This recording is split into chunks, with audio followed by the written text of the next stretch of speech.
vending machine to get food from the vending machine, and it's like eventually all the birds just like sat and lazed and just didn't do anything except eat out of these vending machines.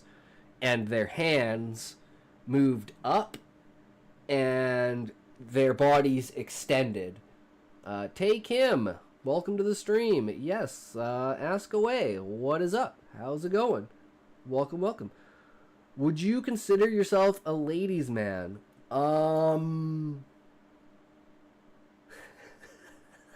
There's opportunity here for massive joke. No, I'm a lady man. I'm a cross-dresser. No, I'm not really a ladies' man. Didn't expect that answer? Yeah, no, most people don't. Ain't nobody got time for you to put some makeup on. Wait, how old are you? As always, remember, if you can't say fuck you to your friends, who can you say fuck you to? Fuck you!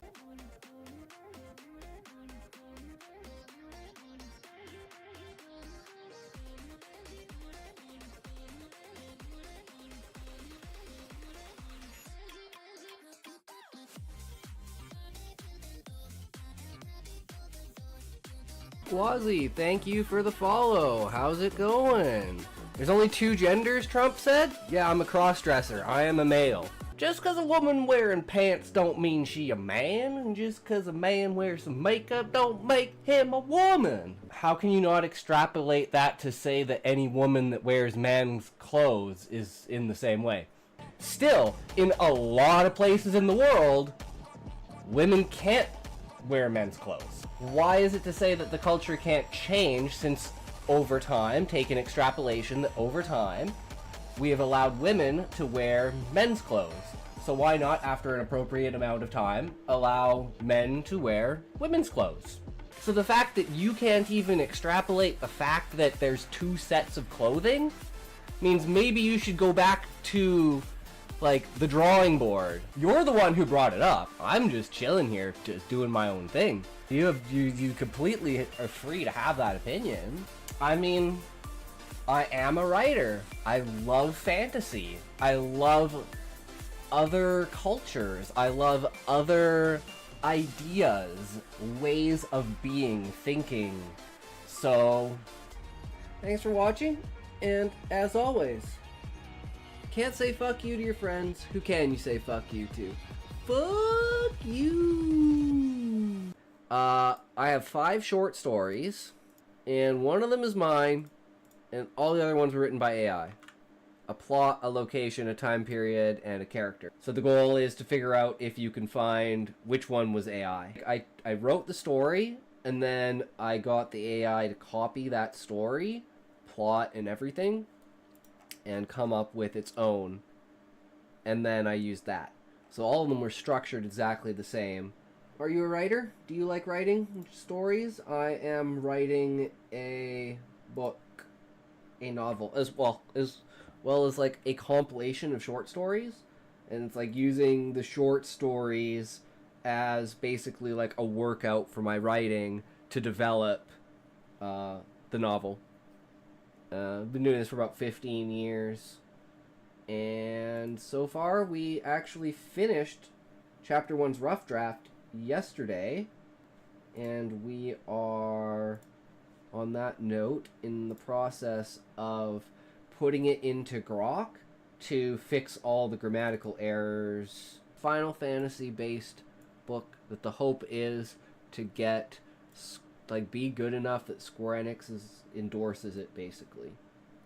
I rewrote the entire, like, title scene, and I used these as reference points for which characters had already titled. But I don't know what I saved it under, because it's obviously not this. Thank you for watching. I really appreciate you. You are amazing. If you can't say fuck you to your friends, who can you say fuck you to? Fuck you!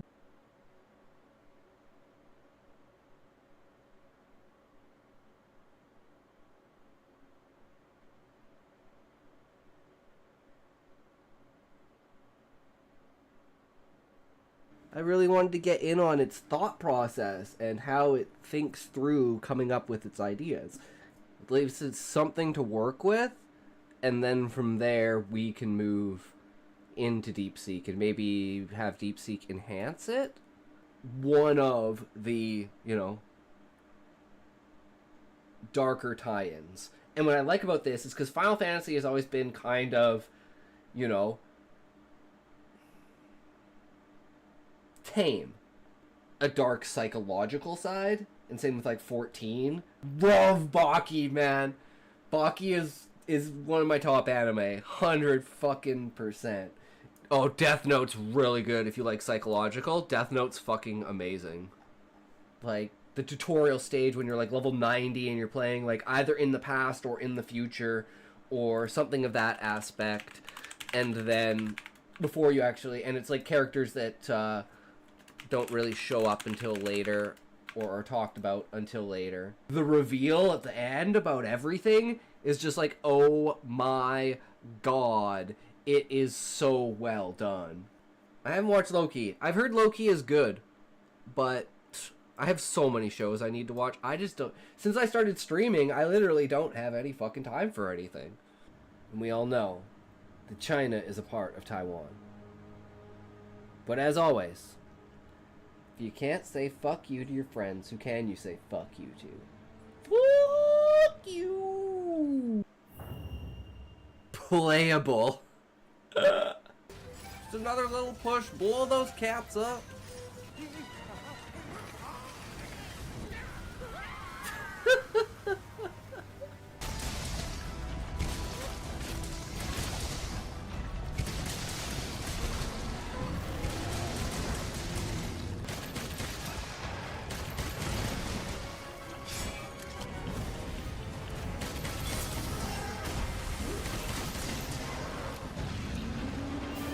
Alright.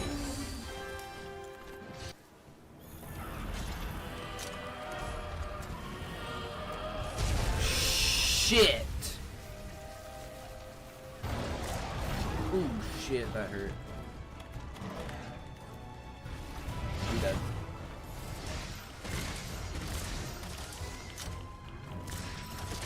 Nice. Easy peasy!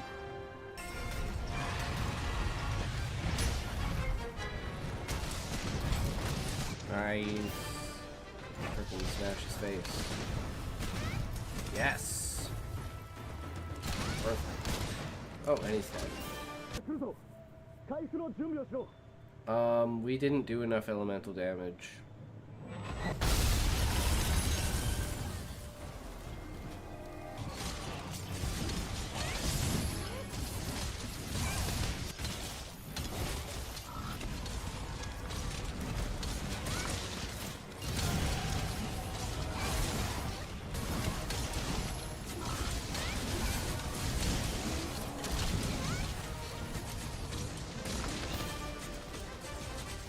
Can't say fuck you to your friends. Who can you say fuck you to?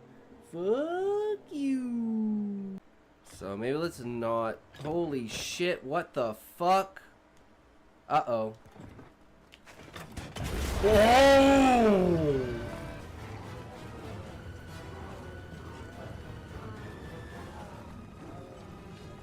Wait, what the fuck?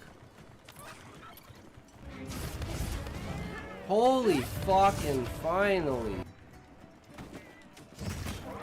Nice.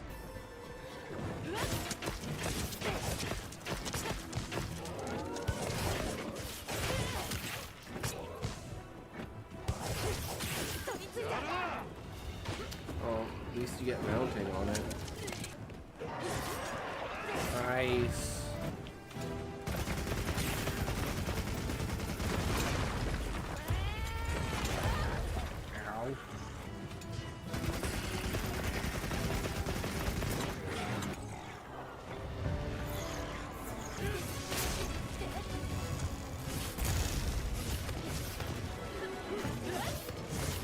Nice.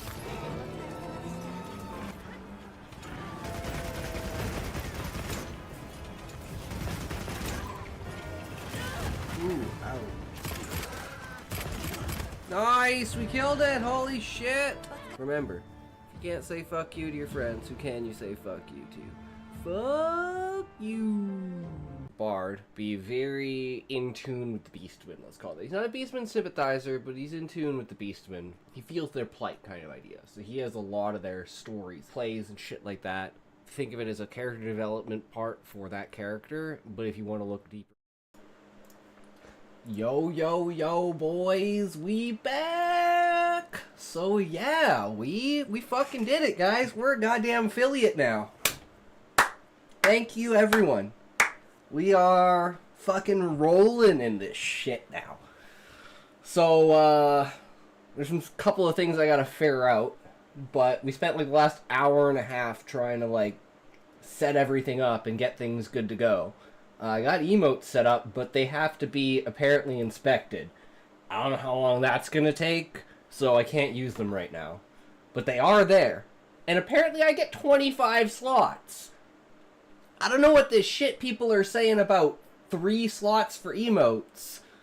So then all I gotta do is figure out how to get the bot to do the emotes, and then everyone can use all of the emotes. And we'll be fucking golden. So then, since tomorrow's my weekend, tomorrow what we gotta do is we gotta get the Botrix off of Twitch and Stream Elements back on Twitch. And then match all the Stream Elements commands with all of the Kick commands so everything lines up. So then we don't have to worry about any more spam bullshit, and you can use emotes in all of the rooms. Should be fucking sick. But yeah, I can't believe we actually fucking got it. Like, holy shit, boys. That's insane. It's fucking insane. We are rolling. I also changed, if you didn't notice, I don't know if the Botrix... Yes, it is working. Okay. So I changed... It's not showing up, but I'm going to see what happens if I buy it. Because it should be changed, but I don't think it's updated yet. Okay, apparently it has not been updated yet. Either that or I did it on... Wait, I think I did it on Kick and I didn't do it on... Ah, shit. I didn't know I was supposed to do it on both. Wait. Somebody gonna get hurt real bad. Okay, it works on Kick. I just gotta set it up on Twitch. But yeah, so I added sound effects for that now. Just specifically that one. Just so I know when someone redeems it. I also changed the picture to picture of Russell Peters. But, you know. Somebody gonna get hurt real bad. I don't know who, but I think you know him very well. I thought that would be like the perfect initiation for it. It's okay, I'm Indo-Canadian, man. Just chill out, it is okay. No worries, bro.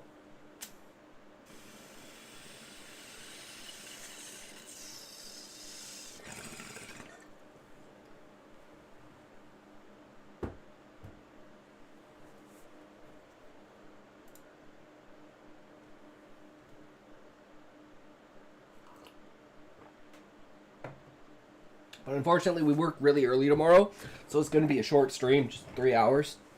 We got to cut off at 3 hours. So it's a 42-minute video. But I don't think I'm going to be stopping as much as with most of the other videos, because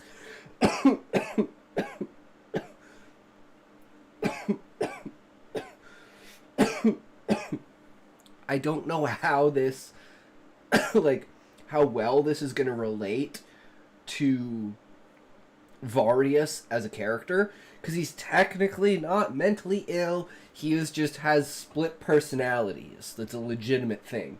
So I'm hoping somewhere in here they talk about that or something. Finally. Wait. Come on, Speedy. No way, Levi, thank you! Wow. He's really on there good.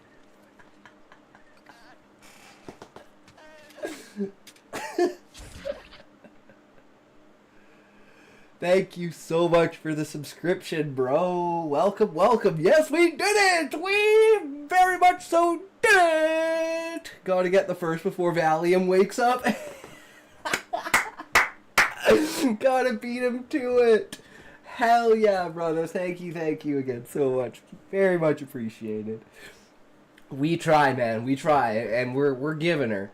So we are super fucking excited, and unfortunately it will be a short stream, but we'll see how far it goes. So let's see how well this correlates to the Viceroy as a character, and elements that I could be missing that we could place in.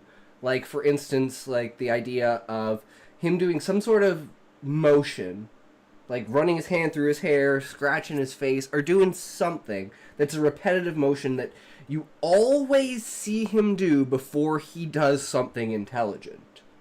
Other than that, he seems kind of senile. They say by saying that I'm a trained youth counselor for a youth mental health and suicide prevention helpline. It's a disclaimer because of, you know, the idea of mental health and like suicide and stuff like that. Will contain a deep which I thought of at the very beginning of this, since I brought this up about a like we had that timeline story yesterday of the guy who like killed himself, right? And like just before. Well, I wanted to do a story like that where it's like the guy kills himself, but he's not dead. Like, he's dead, but he's, like, you know, a ghost or whatever. But it's like, the ultimate worst thing. It's like, even if you die, you still feel shit, even though it's like you can't control your body. And that kind of, like, absolute, like, out-of-body experience. Well, it's like he's dead, but it's like after you die, you still feel whatever your body's feeling. You just can't, you know, your body's just not functioning anymore, but you physically, inside your head, are still there and still experiencing it. And it's like the idea of the best possible way to go out is to be cremated, basically because it instantly ends your suffering. Whereas, you know, digging a hole and putting you in the ground, you basically have to wait until you're a complete skeleton before you stop feeling anything. And how that is the premise for the story. So the guy kills himself, but then he's got to still deal with all the pain that's in his body. So now he's got physical and emotional pain, and he's fucking dead. So that adds even more, like, depth to it. And it's like him living through his funeral and being buried alive. I just thought it was a fucking epic concept. I was like, oh, I have to write a story like that. It's so good. That's so good. Because, like, my true belief in reality, what I actually believe happens when you die, is you're stuck there. The energy that was your consciousness just like dissipates into the land slowly.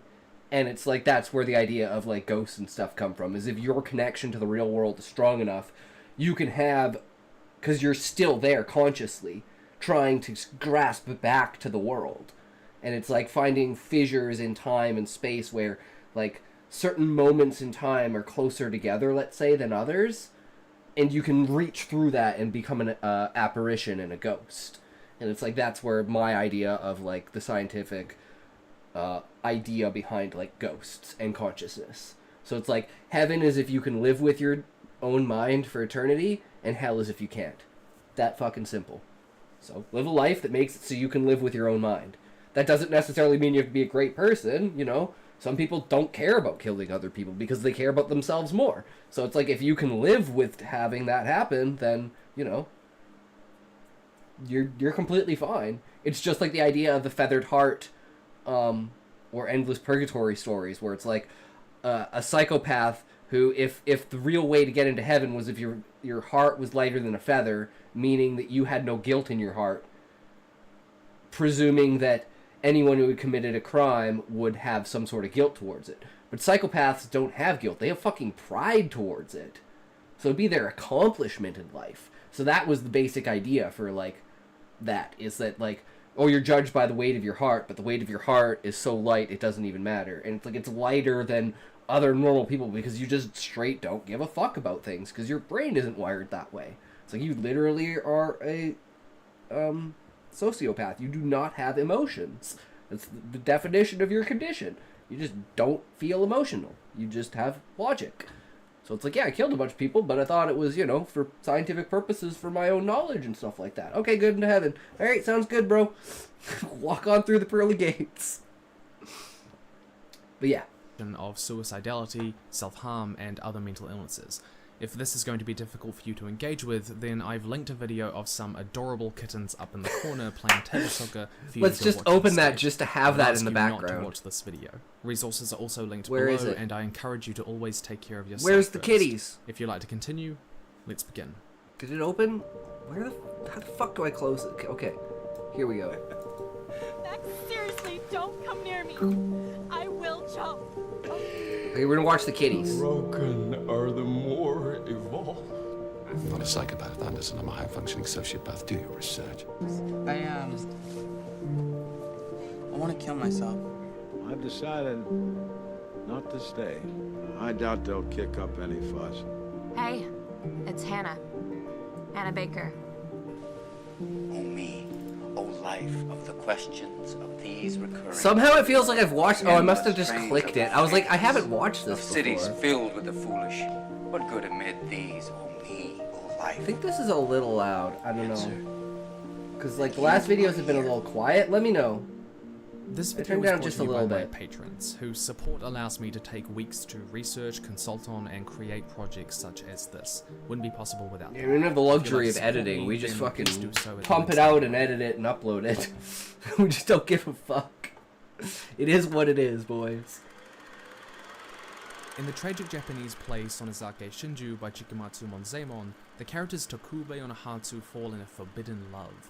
The tragedy of their story unfolds when Takube is forced into marriage by his uncle and stepmother, and a con man tries to take Ohatsu for himself.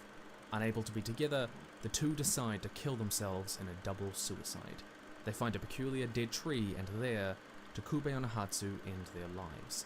They die together rather than live apart. But then something happened. As the play's popularity grew in the early 1700s, there was a string of copycat double suicides that mimicked the methods used in the play and others like it. Young lovers, unable to be wed, would go out into the woods and end their lives together. This became a big enough problem that in That is such a cool concept. The consequences of creating such a play, the ethics and morals behind it, definitely can be interplayed with the Bard character, both Gluttony and Varius. Because this is like cultural illness. Yeah, but it's like the same idea of, well, it's the same idea, but on the opposite spectrum of the play that is meant to immortalize Zaid and basically bring Husai back to his senses and make him realize like what he's fighting for and the people that need him. It's the consequences that come from creating a work of fiction that holds grounding in reality. And that's like the main premise for the reason why Gluttony and Varius create the play, because there are other examples of this happening in the past that gives them inspiration for it. So that can mean we can have a foreshadowing effect of it across like certain interactions with Varius and Gluttony, building up to Zaid's death, to create even more atmosphere around it and foreshadowing. I fucking love it. And, like, the idea of, like, portraying that adventuring is easy. And then a bunch of kids try to become adventurers and run off and die. And then that's the reason why they implemented, like, the Squire Knight rule. The journeyman adventurer. So that, you know, basically youngins didn't run off and try to be adventurers and just basically instantly get killed because they didn't understand the consequences of a world outside of the tree. It's literally like leaving the Garden of Eden and going out into the world. Like, you're just instantly gonna fucking die if you don't know what you're doing. Which was the biggest struggle for the adventurers when they began, because they had no idea what, like, hunger and fatigue was, and the second they stepped out of the tree, they were like, what the fuck is this shit? And then it became, like, you know, like, maybe there's an origin story or play around the way that, like, a Sahagin found a dying adventurer and nursed him back to health. And then that was, like, the first adventurer to, like, interact with the Beastmen on a non-hostile way.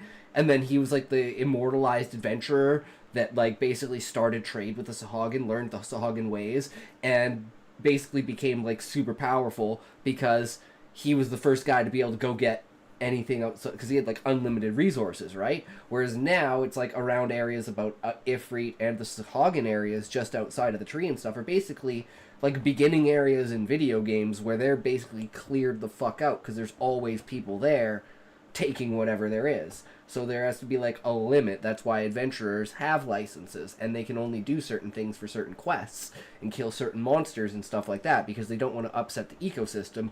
And this is where you bring in like Monster Hunter level lore and knowledge and stuff like that about how ecosystems work and the impact that, you know, adventurers would have on those ecosystems. So there could be like plays, songs, and poems. Like I said, I want to be the like foundationally some sort of truth to them, but they're fantastical even in a fantastic world. And that's where most of their history and ideas come from, is these plays from entertainment. In 1923, the Tokugawa shogunate banned performances of Shinju plays. In other words, they discovered what is known as the Werther effect, named after Johann Wolfgang von Gothe's book, The Sorrows of Young Werther. There's an actual word for similar this. Spike in suicides copying that of Is the it character in the specifically book, suicides, or is it publication in enactments of 1774. reality in a The challenge with play writing characters who that struggle with causes mental people to illness do or that? who end their lives is that even though the author might feel that they are writing for one audience, they are inevitably writing for two. The audience unaware of or unaffected by X, say suicidality and self-harm, and the audience aware of and affected by X. And that makes things complicated. And that's why it's like I wanted the Viceroy to be old. So it didn't seem like it was a mental illness. It seemed like he was just straight up senile. But his brain, when the moment came to it, when like instinct hit the fan and like his life was in danger, or there was some sort of critical moment, he basically would like regain his clarity. So for his own survival's sake. And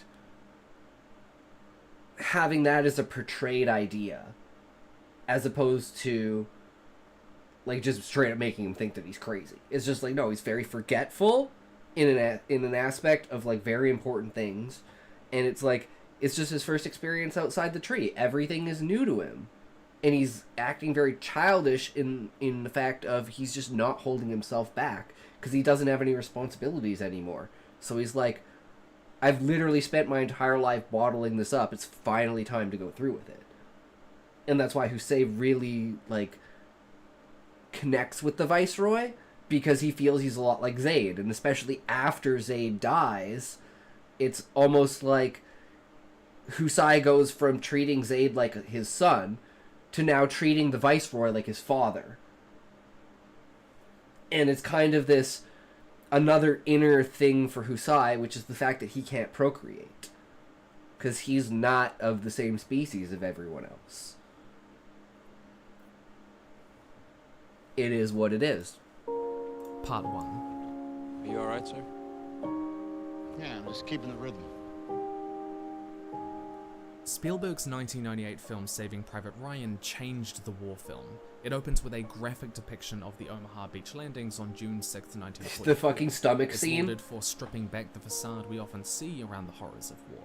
Comparing it to 1962's The Longest Day, where men heroically cheer as they charge forward from the boats to fight tyranny, Spielberg sees the men slaughtered the moment the boat opens, Yep. as they were in 1944.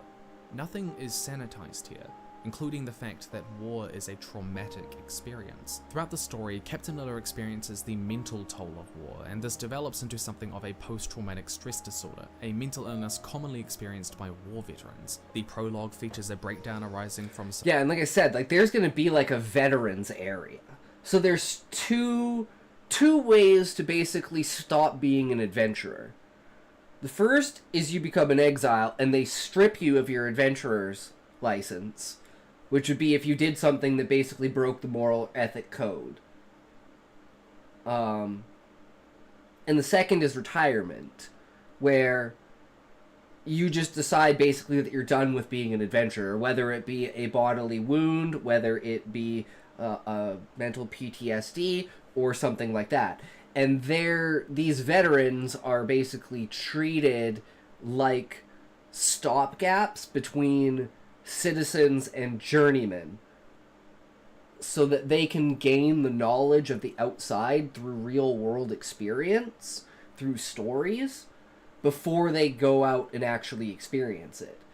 So it gives them like a little bit of schooling in the way of adventuring. And it's not necessarily required to be a journeyman, but it's like one of those things where if you can go to, let's say, an adventurer and tell them that you learned all this stuff from this famous veteran and you can prove all of that, and then you could get, it could be the way basically to get your foot in the door. So there's many different ways of people doing that, but one of them is through basically the veterans and retired adventurers. And then there's the darker other way, which is through the, you know, basically pretending you're an adventurer and going into like the black market and stuff like that. But that is like literally like the black market shit is just instantly punished with death.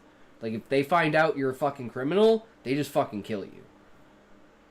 Because they no tolerate that fucking shit. Survivor's guilt, emotional stress from surviving where others died, he freezes in terror during the landing itself, unable to act, not the glorious hero that we often see, and later in the film his hands begin to shake when out of combat, known as neurogenic tremors, an early sign of PTSD. And the whole film is technically a traumatic flashback for him. The film is rightly praised for raising awareness of the true mental toll war takes on veterans and helping us connect with those suffering from PTSD. It encouraged a new wave of support for their mental well-being. In other words, Spielberg deliberately framed this film for that first audience, unaware of and unaffected by combat PTSD. It's accurate and a good representation of combat PTSD and war. Right? Well, it's more complicated than that. Yup. War veterans have always had one of the highest suicide rates as a demographic. I actually had, back when I was a kid, my neighbor was a World War II vet, and me and my buddy would go over there, and we talked to him all the time, because we were, like, super interested in history and stuff like that.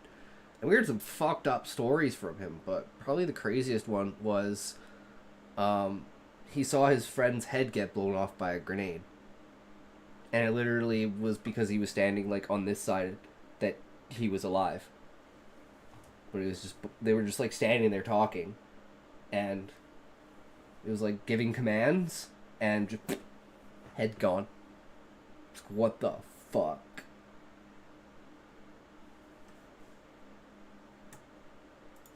Get around 2 times as likely as non-veterans, accounting for 6,000 of the 47,000 adults that died by suicide in the US in 2017, 13.5%, despite only accounting for 7.9% of the adult population. Suicidal thinking is itself a symptom of PTSD, and despite its warm reception in 1998, soon after its release, studies began linking the graphic depictions of war to veteran PTSD being triggered. Yeah, that's one, like, a complete unintended consequence of dealing with these kinds of topics. Because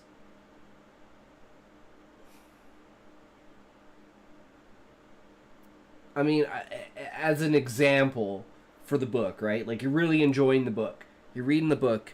You get to the Battle of Garuda. You're like, damn, this shit is fucked. You get back to the tree. And it's like, in the period of time between, let's say, chapter 9 and chapter 10, or chapter 8 to chapter 10, it's like 2 months, 3 months, 4 months between you reading it. Because something traumatic happens in your life, like, you lose your kid. Or you lose your parent. Or something like that. Or, like, someone close to you. And then, you know, you're just getting back to the mood. You're like, oh, I was really enjoying that book. Let's pick that book up. And then you start reading the book, and then you get to the chapter where Zayd dies.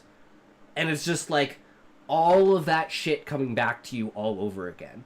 And it's a completely unintended thing, but when you're dealing with this kind of topic, and let's say it is on a mass scale that people are reading your book, it's going to happen. And there's nothing you can do about it. The only thing you can do about it is try to make those scenes have a redemption to them. Which is exactly what happens, because Zayd basically gets immortalized in a play. For all time. That would be the rest of the year that the world exists. But yeah.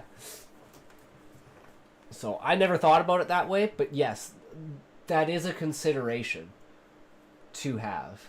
That's why, like,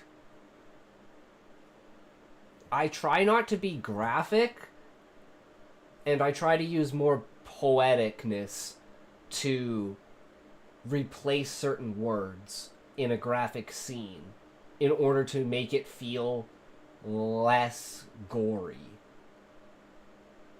Or just less gross overall. Unless that's the point I'm trying to get across, is like something that's disgusting.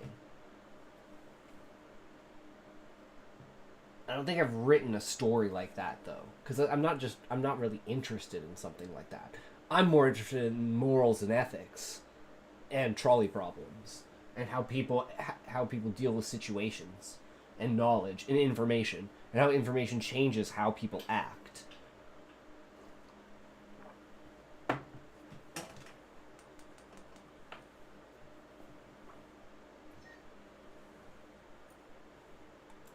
Veterans Affairs support hotline saw a steep increase in calls for professional help in its wake, and Dr. Deborah Richter, a PTSD therapist, described the film as the ultimate trigger for post-traumatic experiences. There is a risk here. Spielberg certainly did a lot for that first, unaware of and unaffected audience, but he did it in a way that reawakened the personal trauma of that second, affected audience that is particularly prone to suicide. Wayne C. Booth wrote about this strange experience in his book, The Rhetoric of Fiction. I even weep tears I know to be false, though they... And it's even like...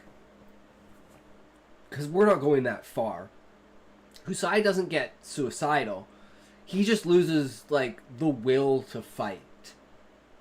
And he just becomes absolutely obsessed with trying to do something to make it all worth it, to find something that absolves Zaid, essentially. And then what he finds in the writings and the graphs and everything is the Warriors of Light. So it's like, without Zaid's death, Husai probably never would have taken Zaid seriously. But because of Zaid's death, Husai is now only obsessed with him, and he can't leave it alone. And even after he's like putting the pieces together slowly, as Varius and Gluttony are making the play in the background to basically surprise him, and they're going through the information with him because that's how they're going to like build up his personality in this play, is with all this information and all the things that like they haven't seen about Zaid, or the things that they never paid attention to, kind of idea. Like, he was definitely better than they recognized. And they're very... like, they regret that a lot. Are physically real. Saving Private Ryan may be a sobering experience that helps me empathize with those who fought, but to those who have experienced the horrors of war, the film they know to be fiction brings trauma and pain that is physically real. But, in spite of this, I think it'd be pretty difficult to argue that Saving Private Ryan is bad or harmful representation as a fiction piece.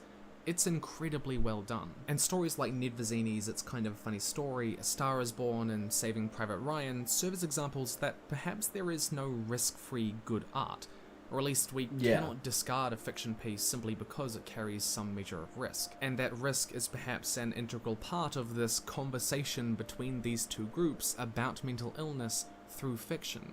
And allowing stigmatizing ideas about mental illness to go unchallenged is harmful in itself. So, with this in mind, it's difficult to talk about mental health representation in fiction without addressing the Hannah Baker in the room. 13 Reasons Why.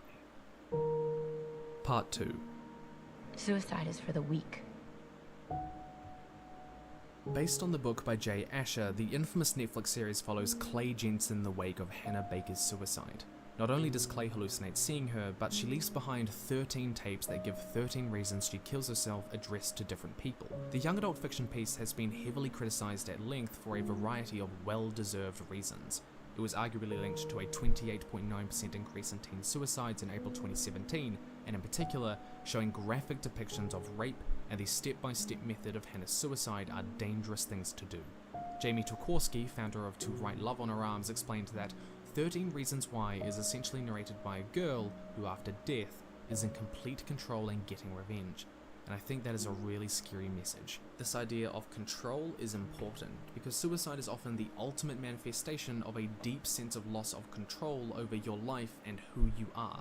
What psychologists would call losing your internal locus of control. For some people, suicide becomes an outlet because it is the only way in which they feel they are exerting control over their own life, making decisions that are their own, and a similar feeling is often associated with self-harm. The pressure around this eventually led Netflix to remove the suicide scene entirely in mid-2019, yet it persists at season 3 now. But the show's relationship with harm to that second group aware of and affected by suicidality and self-harm is more complex than that. Complex in a way that isn't just thing bad because communicates bad idea, but complex in a way that reveals a bias about how we engage with stories that deal with mental illness. One of the most criticized lines in all of 13 Reasons Why is when Sky Miller explains to Clay that self-harm, quote, It's what you do instead of killing yourself. Suicide is for the weak. There is a good reason to view this line as harmful. It normalizes self-harm as a reasonable alternative to deal with horrific despair, and it connects it to virtue, and it makes it an act of strength, that you are not weak. Thing bad because communicates bad idea. But the thing is, it's a commonly missed reality that for a small subset of the people who self-harm is a last-ditch coping mechanism. Not a safe one, but a... And it's kind of like this, I guess, would apply to one of the Warriors of Light, but she's more like she's not mentally ill, she's just like, she's a masochist berserker. Like, what the fuck else is she supposed to do other than be a fucking crazy bitch who just wants to fucking kill people? It just makes sense because of, like, her personality, her job, and just her entire being because of how her life has been. Because she's basically lived in, like, squalor and detriment for her entire life because she's been hiding the fact that she's a... like, she's of royal blood. And the only person she has by her side is her brother, who tries to keep her in place, that she fucking almost hates him, but she can't get away from him. So it's like, maybe this stuff kind of applies to, like, that character. And then there's the autistic guy who doesn't really talk. Like, he has, like, a couple of lines, but he uses golems, like puppets. He's a puppet master. And he uses them like ventriloquism, and he only his puppets talk, and depending upon who he's talking to, he mimics them. And it's like kind of this like therapeutic thing that they've always had between all the Warriors of Light, is that he's like the connecting factor that can like bring everyone together, because he can let everyone basically interact with themselves, which, you know, then there's no conflict. So that's why, like, his character is, like, super important. And he's, like, super intelligent. He just doesn't, you know, he's just shy as fuck. So he's like, hey, I'll just let these other guys do it for me. You know, I'm good. I'll stand back here. It's all good. Vital coping mechanism relied on when they're 2 steps from suicide. When I've worked with people at this level of intense risk, it's never as simple as stopping that person outright from self-harming, no exceptions, full stop. Not only does this invalidate that person's emotions and thinking process, which makes them feel more isolated from the person trying to help, but it can put them at an even higher level of intense risk by undermining perhaps the only thing that is currently keeping them alive. It is true that fiction like this can dangerously encourage or push people to self-harm by giving them a justification, but in cases of extremely high risk, our focus shifts towards finding them extra supports and placing barriers between them and the self-harm, but not removing it entirely. This is mostly through safety plans, asking you to walk away from toxic environments, contact us or a friend before you follow through on the urge next time, as well as finding less harmful ways for them to self-harm, for example, striking themselves on the skin with a rubber band. So, where does this leave us with scenes like those in 13 Reasons Why? It comes down to the thorny problem of good mental health representation and what on earth that really means. Criticisms of this scene with Sky usually rest on it perpetuating negative ideas for both that first and second audience, that suicidal people are weak, when this simply isn't true. Most of the time they've endured a lot of trauma, hardship, and stress. Because of this, there's a pressure to create characters who self-harm or express suicidal ideation, but none of these more risky sentiments, like suicide is for the weak, or self-harm is what you do when you don't kill yourself, or medication doesn't work. They also write stories where characters follow a standard healthy trajectory to recovery, where counseling works and the drugs work and they find support and friends around them. And it's kind of like with Husai, his counseling is finding out whatever Zaid was like trying to tell him, you know? Because now he's like been thinking back and he's like, man, he always told me to look at these things. Maybe I should go fucking look at them. And then he starts putting two and two together. And then Varius and Gluttony are like, okay, we have to do something that's like in the same nature as this. So let's make a play about Zaid and his last stand. And let's immortalize him in that. And let's do it in like a hero victorious way, not a absolute gruesome disgusting death way. Which is possible to do with the idea of magic, and it also immortalizes you in the fact of everyone knows that concentration required to actually kill yourself with magic is insane, because it's basically like lighting yourself on fire, but then you have the ability to just not be on fire anymore. So it's like, what are the chances that if you light yourself on fire that you're, you know, gonna stay on fire if you had the ability to put that fire out, like instantly, just via thought. Like your instant thought would be like, shit, get the fire off of me, right? So it's like, in order to have the concentration, in order to actually kill yourself with magic is insane. And that's what they put into the play as an embellishment of it. And the fact that Zaid doesn't kill anyone, he basically casts a sleep spell on everyone that kills him. And it's like a great representation, and it shows how the actual event that takes place is basically manipulated and changed for an agenda reason and to push a message. Which is, I think, really cool, because that is a very big thing with, like, their history being so ingrained in their entertainment, right? And I think I pull this idea from reality, and the fact that some of the greatest pieces of entertainment that we have are historical fictions. Or something close to a historical fiction. I'd say like the two best ones I could think of would be like Ben-Hur and Oppenheimer. Model suicide stories. These stories are crafted to dismantle stigmatizing ideas and to help people who haven't suffered learn how to help those who have. Show that counseling is difficult, but it works, that medication helps, and support from friends is vital. All of which is really good, but this kind of mental health representation... See, and I guess that's a good thing, because those are all the elements that I have in the story to allow Husai to heal himself. He has a focused agenda of something to do, find out what Zaid knew. He has people that are behind him, you know, suffering with him, basically, and trying to appease him in his, like, self-confinement, because he's isolated himself from everyone. And in this moment, it's like this coming together of everything, and resetting everyone's, like, morale, essentially, around this. So, having someone come out of that darkness without even having the suicidal thoughts, he's just, like... Other people are really concerned that he is, but most of this period of time is, like, from Husai's perspective, right? So it's just him ranting and raving over this, and then other characters trying to come in and interact with him, and he's dismissing them randomly. And then they're like, nah, dude, you're coming with us, let's go! And they pull him off to the play. And then afterwards, he's like, you know, you guys are completely fucking right. Like, what have I been doing? You know?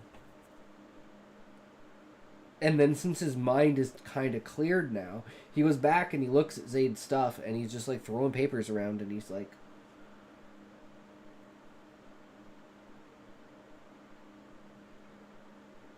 because the one thing there is there's no beginning to, what do you call it?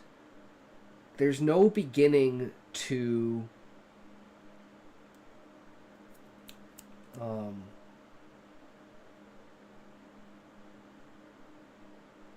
shit, I lost my train of thought.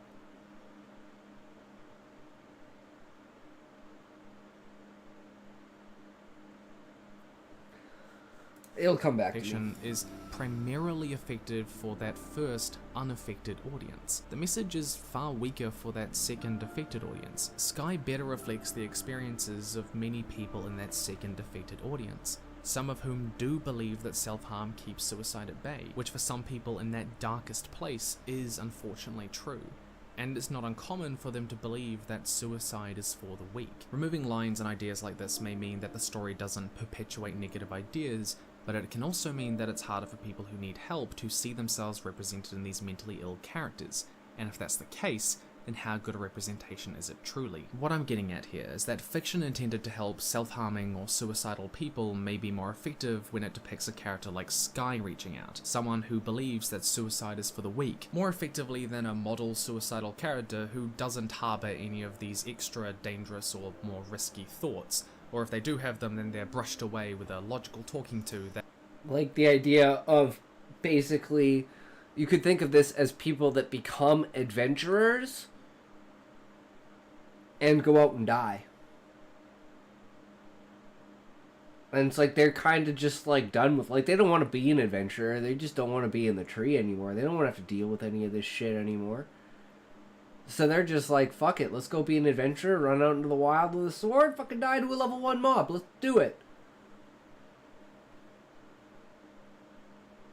So I guess that is actually an idea to consider, right? How far can we take that for, like, backstories and stuff like that, right? It's an interesting angle that we've never thought of, and that's why we watch these, so we can see things from a different perspective and different angles. Because when I, like, with mental illness, I wasn't expecting this to be so heavily based in, like, suicide. I was expecting, like, psychopath stuff, like Silence of the Lambs deconstruction. Something like, like if you want to go, like, full hallucination style, you could do, like, introspection of, Inception, and think of it as like a dream state kind of idea. Even, you know, that's the whole thing, but still, it's like, it's more, it's not actually happening, the character thinks it's happening, right? Like the main character, the dude, I can't remember his name, but Leonardo DiCaprio, right? Like everything that's happening is just like a hallucination in his head. And it's kind of like the idea of, like, I guess also Shutter Island is another good example. Like the idea of letting the crazy people play out their fantasies and see if their minds reset back to normal now that the fantasy has been played out. Right? But sticking so hard to just suicide for now, at least. We're only 12 minutes in, get that. We're only 12 minutes in. So, from this point, it has given me a perspective of what if there are people who are in the tree, who are bored of life, who try to become adventurers just so they can go out into the world and die. It's a very interesting thing to consider. That those who don't suffer just wish would work. A character finding help in spite of these extra thoughts may be more persuasive because it better reflects their experiences. In this light, Sky is kind of a better representation of mental health than Hannah Baker. She exhibits a number of negative psychological ideas that those who self-harm commonly believe, and she still finds help in the second season at a psychiatric hostel for youth. But I'm talking about all of this for a reason, primarily a thing called buy-in. The client believing in the process is one of the most crucial things in therapy, and it's one of the biggest hurdles to get over because depression and suicidality are primarily manifestations of hopelessness. It's relatively easy to show the importance of therapy, but and that's kind of like like I said, Husai's therapy. Like, it is a state of depression. He's not suicidal, but he is completely depressed, completely shuts himself off, is completely ingrained in finding something that everyone else thinks just isn't there. Very difficult to convince someone that it works, especially when negative experiences of it aren't uncommon. Removing those more destructive thoughts, like suicide is for the weak, can also leave some in that second audience feeling that, well, it worked for them because they don't have it as bad as I do, which is a logical conclusion to come to when they don't suffer from the same psychological struggles as you. Only in acknowledging those deeper psychological difficulties, like self-harm is what keeps me from suicide, and not dismissing them with a single line, can fiction truly help people at that higher level of intense risk buy into therapy. There's a really interesting example of depicting those more dangerous... And I guess with the self-harm thing, it's kind of plays into the Warrior of Light character because she's a masochist. So, and she's a berserker. So she basically, like, turns off her brain and uses magic to like, the extent that it's causing her pain. And then she basically goes fucking crazy. And usually the only way to stop her is to knock her out. And her brother is the only one who really knows how to do that well. And, you know, the more that happens, the crazier she fucking gets. Endless fucking cycle of disaster. But I guess that kind of does play into it, that, like, you know, how well does that character fit in this world, right? And I was like, Berserker is a class, it's a job, so why not make a character that's a Berserker and make that character the best trope that I like? Fucking crazy, bitch. Thoughts and buy-in in John Green's Turtles All the Way Down. It's about a girl called Asa struggling with obsessive-compulsive disorder and a degree of germophobia. She gets stuck in these obsessive spirals where she cleans her hands till she breaks skin and bleeds, as well as worrying so intensely about the germs inhabiting her body that she pumps antibacterial soap into her mouth. Towards the end of the book, there's this really hard scene where Asa reads a story written by her best friend Daisy, and she learns that Daisy has been using fiction as a way to vent her frustration about Asa's mental illness. You're right, it is kind of a way of Damn, that's coping with, brutal! Asa, you're exhausting. You're extremely self-centered. Like, I know you have mental problems and whatever, but they do make you, you know, I don't know actually. They make me what? Michael once said that you're like mustard, great in small quantities, but a lot of you is a lot. That's a fucking great quote. That's I should steal that and tell people that. And that's like a perfect analogy for me. You can only handle a little bit of me at a time. I'm stealing that. I'm gonna be like, I'm like mustard. I'm great in small quantities, but a lot is too much. Countless struggling people. I fucking love it. Universally, the feeling of being a burden on those close to you is one of the worst parts. And throughout the story, that's kind of like my thing for Husai, is like another part of it is like he doesn't want to be a burden on people. That's why he shuts himself away. But that realization that he doesn't, like, it's a duality too, because when he's watching the play, his realization, instead of being like, oh, I'm gonna go shut myself away from them, he's like, no, I'm gonna do my job, which is to raise them up, be their leader, and go fucking do what I need to goddamn do, and prove to Zaid that he was right to put his trust in me. though the characters make up, that feeling of being a burden persists.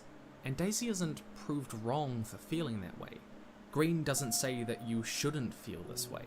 It's a difficult reality of being close to someone who is mentally ill that he wanted to acknowledge, and he was speaking from personal experience. This depiction of the psychological struggle is gritty and raw, but Green has spoken about how while he is raising awareness of what living with this kind of issue is like, his stories are primarily written as a way to process his own issues, his own OCD, and also to help others who suffer the same way feel less alone, to reach out and find help like Asa does in the story. He's writing... It's actually like, I had one of the inspirations for the Viceroy character is I had a friend in high school whose older brother was schizophrenic. So we actually did a lot of stuff in high school for the schizophrenia Institute, I think it is. And we even, like, in 2006, I want to say, I think that was grade 10, we made a documentary, like a full, like, 45-minute documentary, basically about schizophrenia and everything. Like, deep dive into it with, like, scenes with her brother and stuff like that. It was pretty fucking intense. More for that second audience who are aware of and are affected by OCD, and telling a story about a girl who fears that she is a burden on those around her and finds out she is, and still finds help and support in those around her, is a more powerful message. And it helps those who do struggle in a similar way to see themselves in her character, as opposed to a story where the author just tells us that Daisy never should have felt this way. This is built on by the fact that Yeah, and that's why it's like, I would never tell anyone that Husai shouldn't have felt the way that he did. He was completely justified in the way that he felt. It's just, as someone who is the leader of so many people, it's like, you don't have the luxury of feeling that way. And it was like, this is double compounded by the fact that, okay, they just lost Garuda. They retreated with their tail between their legs, completely, like, demolished. And Husai was still like, we can do this. We got this. It's okay. We'll regroup. We'll figure something out, and we'll come back with full forces. Like, we weren't expecting to be decimated like that. Now we know what we're fighting against. We'll be fine. Then he gets back to the tree, and they're like, yeah, they kicked everyone out of the tree, all the adventurers. No one can go back into the tree. And Husai's like, well, what about the Adventurers Guild? And then people are trying to tell him what happened to Zaid, but he just, like, won't listen. Because they're, like, saying it very subtly. Like, you shouldn't go back there. I wouldn't go in there. The guild is you know, it's pretty much gone. Like, come on, dude. We don't want you to go see what happened up there, because they're leaving it there because they're fucking fanatical freaks. And yeah, then he finally gets to the tree after being like, "Now let's go to the Monarch. I got the Viceroy with me. Let's fucking go. Let's talk to him. We'll figure it all out. We'll calm the people down. It'll be just like what happened in Chapter 1 or Chapter 2 with the Beastman, because I think maybe he's not gonna die. They're just gonna get him pushed back. Maybe he gets injured from one fanatic jumping out, and they weren't prepared for that. And then, you know, he gets fucking knocked back by something, and then it's like they basically shield wall their way out, and, you know, then everything starts rioting, and shit happens, like, in the palace itself, but, like, as far as, like, anyone else goes, of the, like, the council or anyone in the government and stuff like that, they all, you know, they're all completely fine. Maybe the Beastman is injured, but other than that, but everyone's, like, fucking pissed at the Viceroy by this. And he's like, yo, dude, you should have fucking told us. And he was like, no, someone would have leaked it, man. There were 3 people that knew. Me, my concubine, and the fucking Lamia themselves. That's it.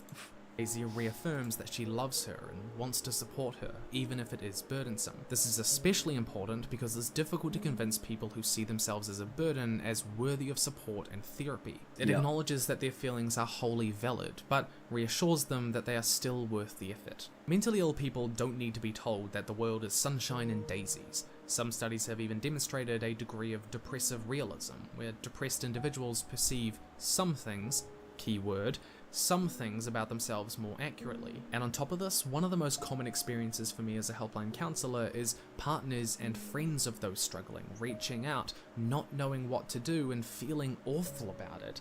How do I support them? How do I make them better?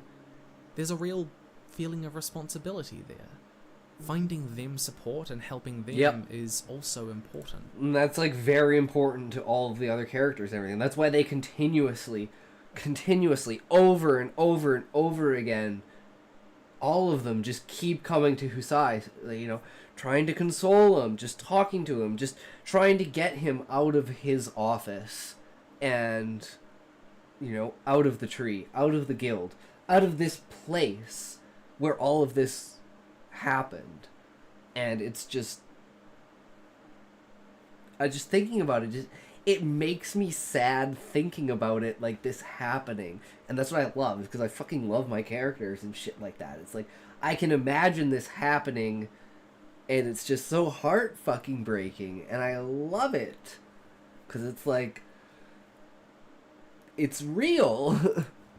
And I think Green's approach to the issue isn't just more honest, but more positive and powerful. The question becomes how we can help people live the best life that they can and buy into therapy and reach out for help. Fundamentally, buy-in in fiction is about showing the full weight of that pain, while also showing that it is not all-consuming. But understanding this is only a I'm doing good on this test, guys. and We soon got this. arrive at a bigger, more difficult problem. The good story problem. Part 3. I cannot tell you how thankful I am for our little infinity. One complicating factor when it comes to creating art about suicide is the fact that many of the features that make for a good story are also those known to contribute to suicidal behaviors. Heightened emotions, heroic or sentimental portrayals of suicidal characters, and above all, depiction of the suicide itself. Richard. This is something that we as writers need to be aware of when framing our fictional pieces. But the good story problem is compounded by something that fewer people think about: the uncomfortable way in which we truly engage with fiction. Stories featuring self-harm and suicide are rife with these kinds of story beats. All the Bright Places by Jennifer Nevin tells the story of Theodore Finch, whom is described as a school legend. Some people worship him because he's weird and he gets into fights and gets kicked out of school and does what he wants. His bipolar disorder leads to poetic musings like, "You are all the colours in one, at full brightness." He's arguably heroic in a weird way. We want to like him, but by the end of the story, his suicidal thoughts get to the better of him, and he kills himself. In My Heart and Other Black Holes by Jasmine Warger, we have Roman and Azelle, a girl who sees the world through mathematics. And one of the things, too, is Hildebrandt and Husai's connection to Hildebrandt throughout this period of time. Because after this, throughout the next, like, couple of chapters, it's basically going to be, like, Husai starting to recognize the way... Because she's his crafter, essentially, right? And the way that she treats his gear. And I want that to be portrayed, like, in Fullmetal Alchemist, the way that Winry treats Al's arm and his leg, his automail, how she treats that anime style love, that you know these characters are in love because of the way that they treat the things of each other's, essentially.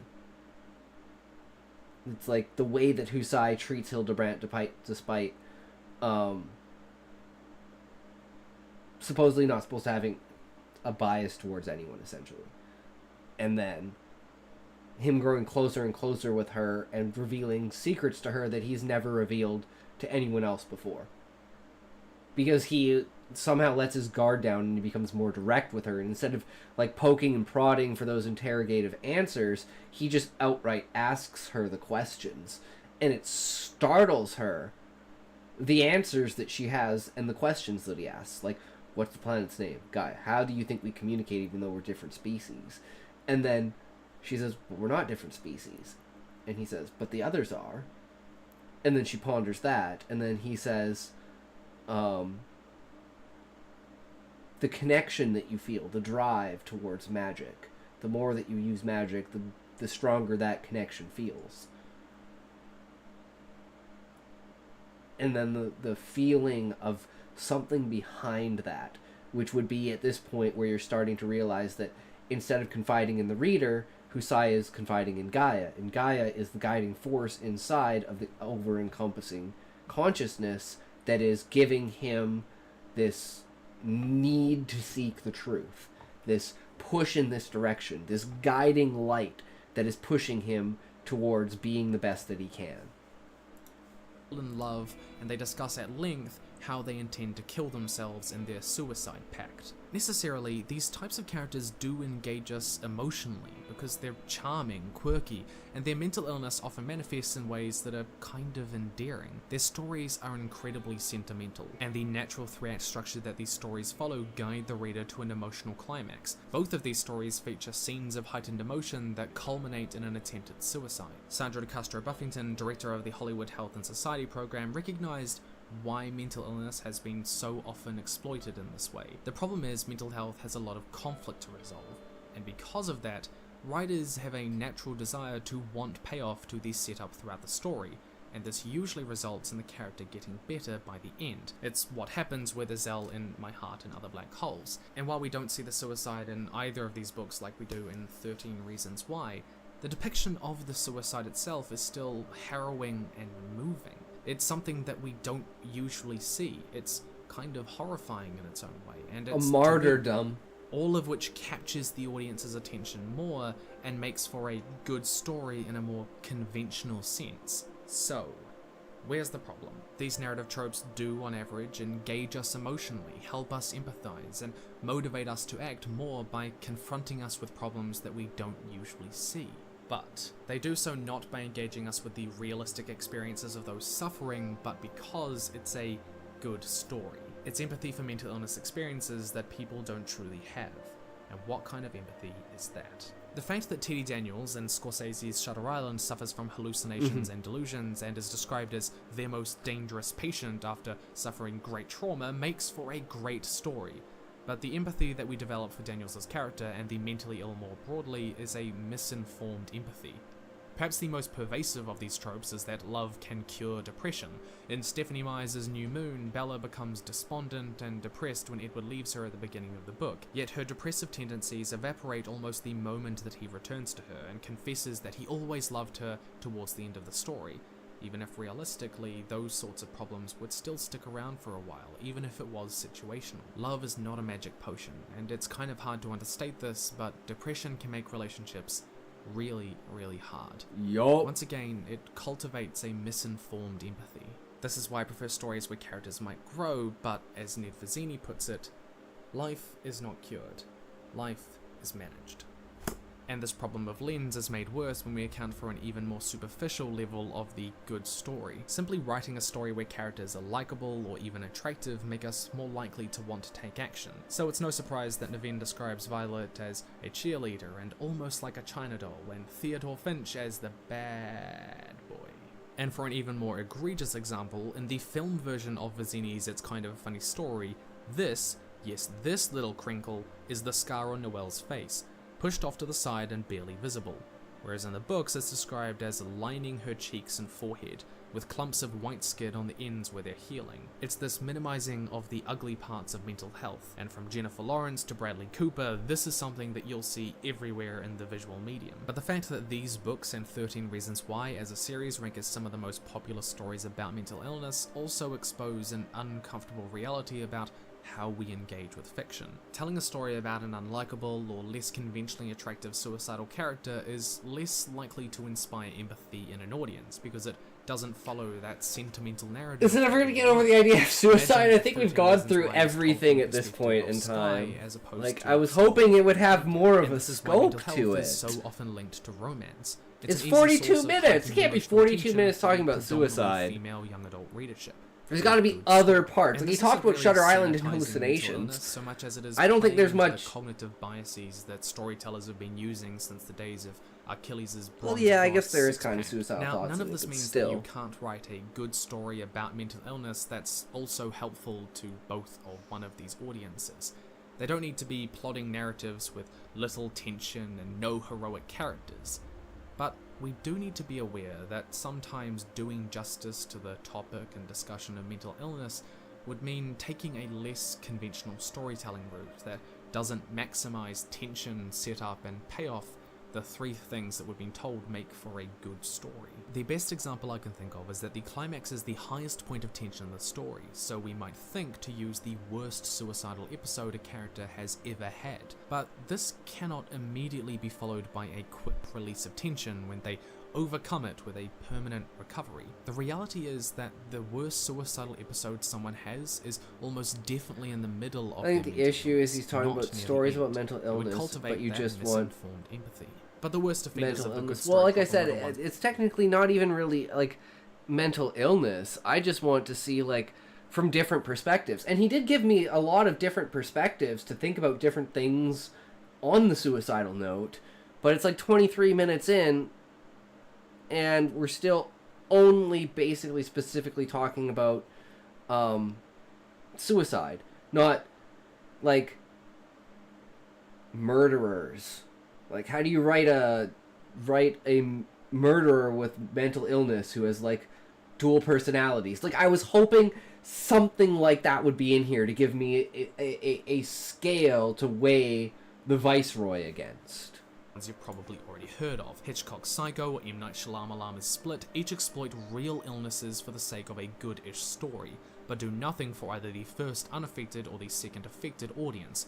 James McAvoy's character is a truly dishonest portrayal of dissociative identity disorder, perpetuating ideas that those who suffer from it are violent, when statistically, they're 10 times more likely to be the victims of violence, and only 4% of violent acts can be attributed to mental illness. Unlike Shutter Island and New Moon, they don't even cultivate a misinformed empathy. They cultivate rejection, suspicion, and isolation of the mentally ill. It's an M. Night Shyamalan superhero those movie, in the second right? audience certainly don't identify with its So there characters. is a backstory Despite this, context I'm not someone to to say it. that you should never portray someone with mental illness in antagonistic roles simply because of the stigma that has associated it with immorality. Like the way since they the portray romantic like era. But when mental it becomes the patients being entire treated by justification for their staff. evil acts, then that for me crosses a line. But because M. Night Shyamalan is just the worst, he's also guilty of the exact opposite.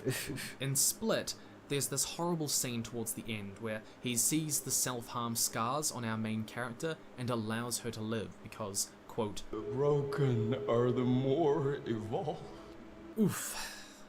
So, here we go. Romanticization. Part 4.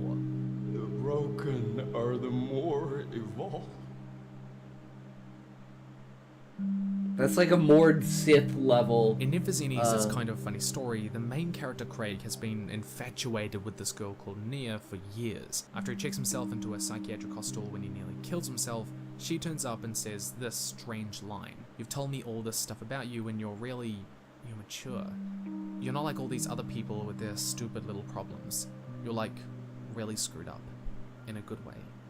The way that gives you experience. This line feels like it was almost written as a direct response to how mental illness is often used in fiction. As Shyamalan so quaintly puts it, the broken are more evolved. That being mentally ill makes you more complex, deeper, wiser, more mature. The TV series... Yeah, that's technically kind of the opposite in my case with the Viceroy, because he seems more like senile and childish than anything else. And then he has his moments of clarity for intelligence when it comes to, like, planning.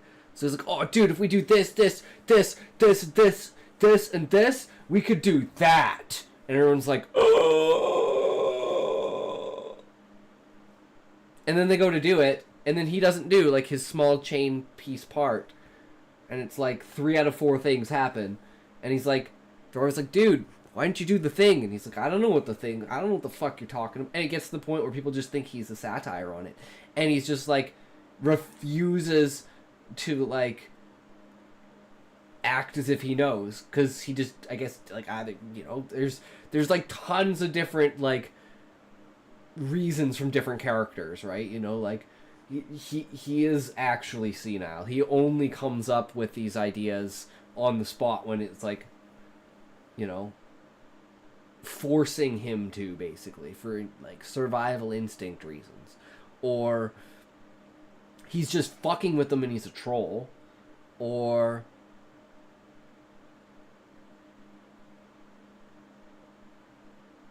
he's like, he is delusional, but he's also, like, fucking with them. So it's like, he knows that he's, like, kind of fucked up, and he just plays along with it, right?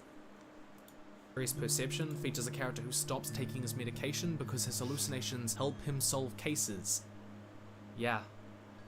That's the premise of the show. So where did this come from? Romanticization was really something that came out of the late postmodern movement in literature throughout the 1990s. Postmodern works place the marginalized other at the center of their narratives in hopes to destigmatize them. Daniel Pukowski and Professor Peter Antayas described it as putting emphasis on multiple realities and distrust of totalizing discourses, fragmentation, irony, pastiche, and collage. Films like 1982's Blade Runner tells an empathetic story about the other in their society, with an ending that suddenly turns the antagonist into a victim. From the 1950s to 70s, postmodern books typically dealt with sex and drugs, and mental illness only became a prominent topic later on, putting emphasis on the reality of living with such an illness, and that it's a character struggle, not a character flaw, as it was so often used. The primary way that these postmodern works did this was by creating a likable character from that marginalized group and putting them at the center of their narrative. However incorrect it may be, Chuck Palahniuk's Fight Club puts a likable character that we can root for,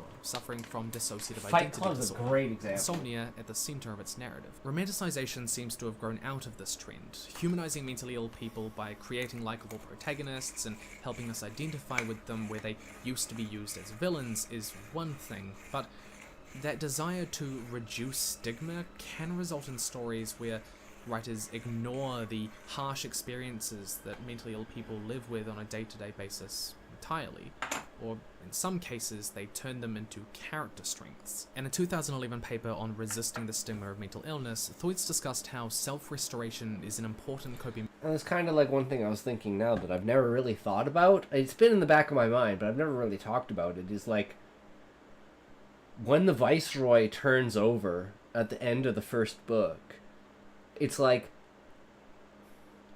the same thing again for Husai. Like, he went from treating Zaid as his son to the Viceroy as his father to losing basically both of them.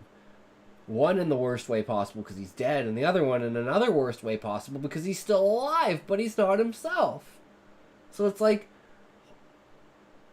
Husai's just getting fucked around left, right, and center during the story. And I absolutely love that. And even at the end, technically everyone dies and reunites with the consciousness of Gaia. So it's like, even through all of his struggles, it's still not enough. He always has to call upon a greater power, essentially. And even Gaia is like, I don't know if I'm the one who has the power to do this, but let's try. Mechanism after experiencing social devaluation, with mental illness being the thing that puts you in that socially devalued class. Self-restoration being finding new meaning and identity for yourself. Identity formation is a crucial part of the young adult experience, and a study looked into how stigma can play into your personal identity. In other words, the label of the useless, depressed girl who can't hold down a job isn't just something that people think of you, but it's part of your label for yourself.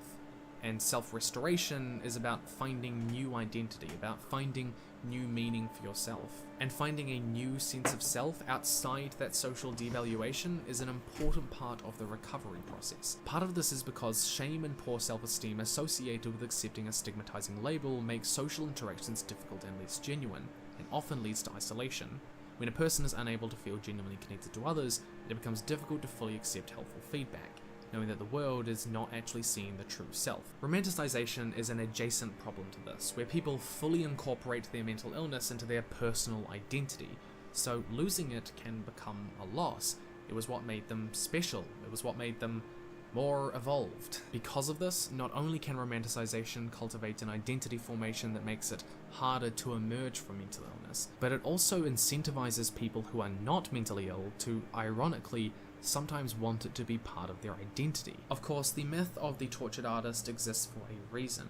Vincent van Gogh is the epitome, creating beautiful art partly because of his psychological issues, and showing mentally ill characters contributing to society is a really important kind of representation. Acknowledging their difficulties does not mean calling them useless, but much like portraying mentally ill characters as antagonists becomes a problem when it's the justification for their actions, writing characters who only contribute to society and those around them because of their mental illness crosses a similar line. Though not a mental illness but a disorder, Sherlock's I'm not a psychopath, Anderson. I'm a high-functioning sociopath. Do your research. A form of antisocial personality disorder that helps him solve crimes and do what needs to be done.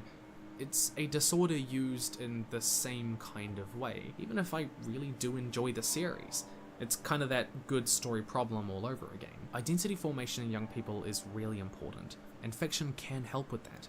Creative therapies have been shown to be really important to finding a sense of self-worth for those with low self-esteem. So when it comes to romanticization, the problem isn't so much dishonesty about mental illness, it's what we're saying in between the lines. Helping people engage with films, TV series, and books that have characters who are so much more than just their mental illness can really help with identity formation. As well as another thing is, like, there is no point in time when you're actually told in the book about the split personality. Because that happens in at the beginning of the second book when Gaia is basically explaining. Because what happens in the beginning of the second book is it's like, back in the Soulscape, which we went to in chapter 3 of the first book, so it'll give you that feeling that you're in the Soulscape, and it's Husai, Gaia, and someone else sitting there in, like, auditorium with a stage, and, like, the characters from the first book are basically in, like, high school quality level costumes, like, performing a play basically about the origin of Gaia and celestial beings and anima and the monarch and the viceroy. So at the end of the first book, when the viceroy turns over, the reader is most likely going to think that the viceroy was faking it the entire time. But he actually wasn't. He's just two different personalities, one partitioned by and protected by Gaia, and the other one controlled by anima. Especially in that second audience, and especially during recovery. But things have changed in recent years. How we engage with fiction and how we identify with characters has evolved. There's a deeper level to this now than TV shows and books and films. Life has become a lot stranger. Part 5. It doesn't matter now. Nothing matters. Well, that doesn't really work, because that's not how Husai thinks. It's not that nothing matters, it's that one thing matters. Proving Zaid worthy.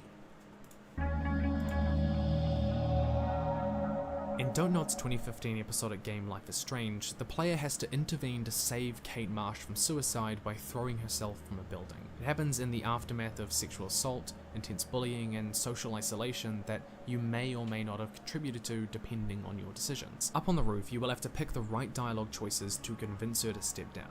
Some of which will not be available if you made different choices, and most of which you will only know the answer to if you paid attention throughout the story. For example, knowing which Bible verse she has written in her diary, and if you misstep, if you fail, Kate jumps and she dies.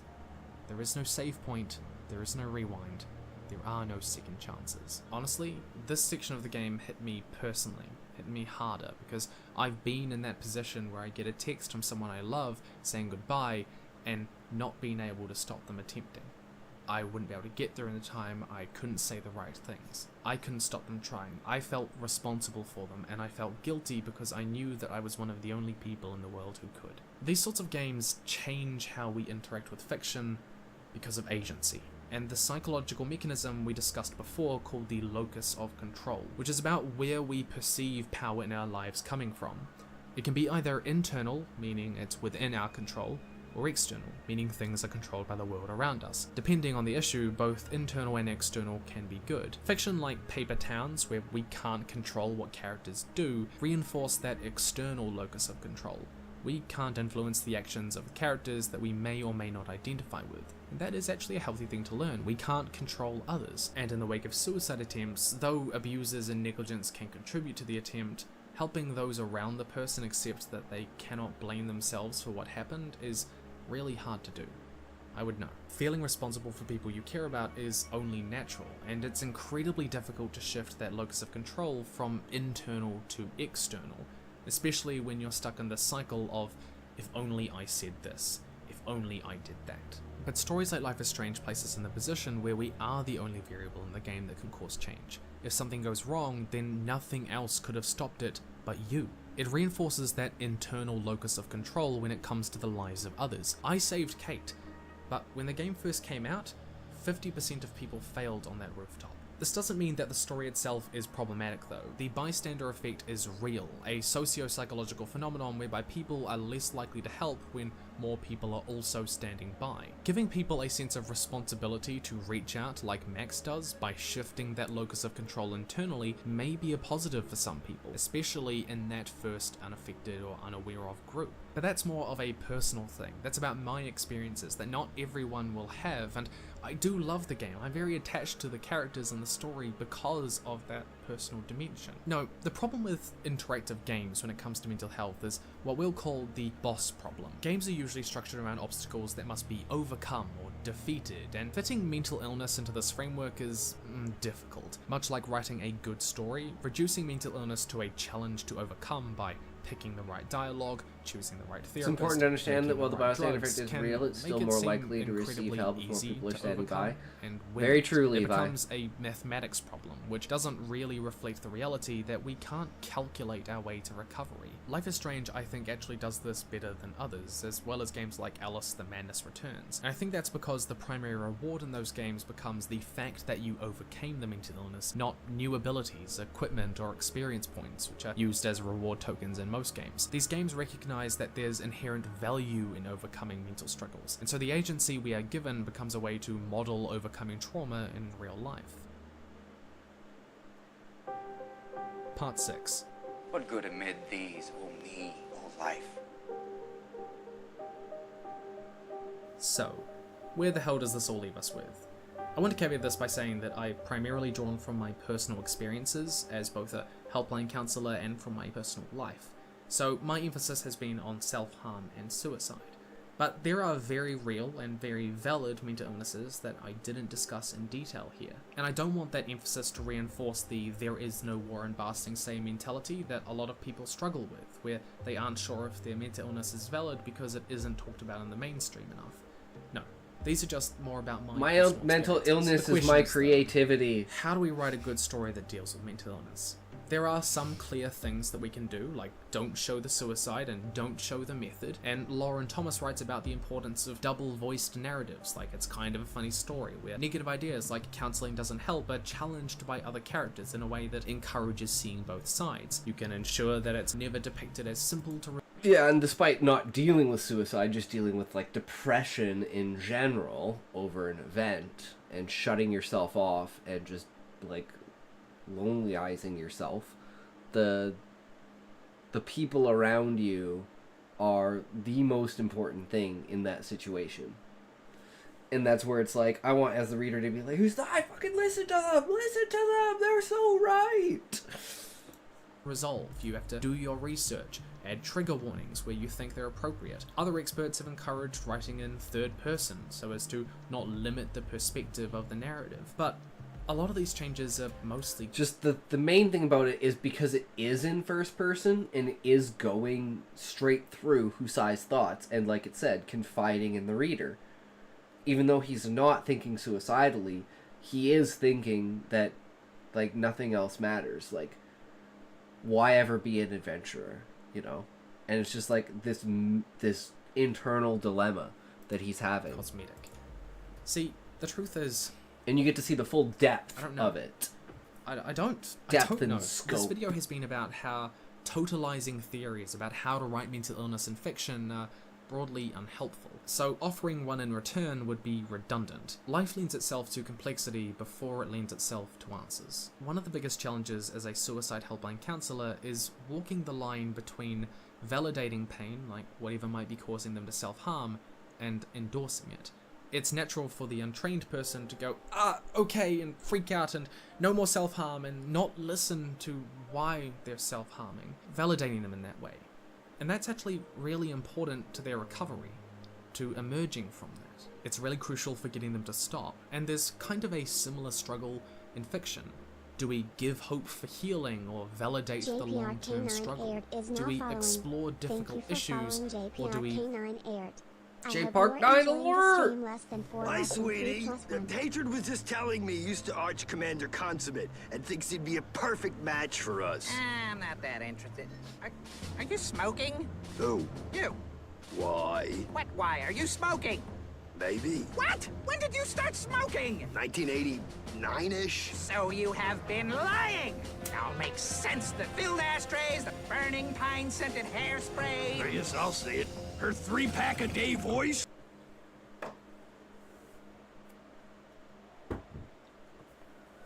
J Park Idol Art, welcome to the stream, bro. Thanks for the follow. And Eggy Mayo, welcome. Is my emote ready yet, Twitch? Thank you, Eggy Mayo. Yeah, man. Let's see if my emote works.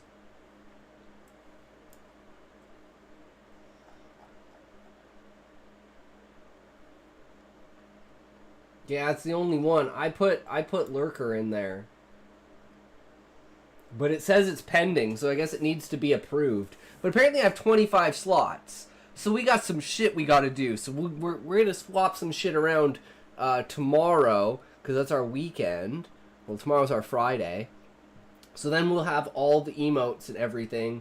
And then you guys can let me know. Okay, so when I turned on the stream... 7766 is now following.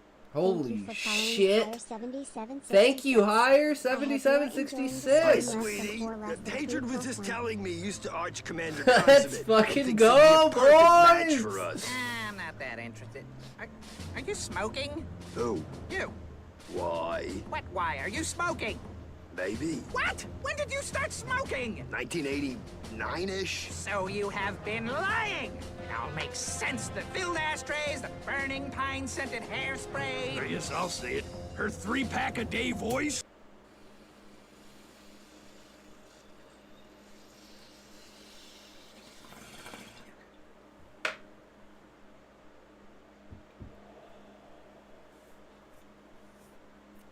Welcome, Higher 7766.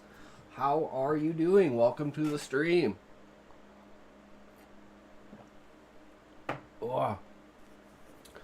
We are comparing how to write a mental illness, which is actually more transformed in our context of our book of a depression state, as well as like a masochist berserker crazy bitch character, a very shy puppet master who uses his golems as like ventriloquism because he doesn't, like, he's too shy to talk and interact with people.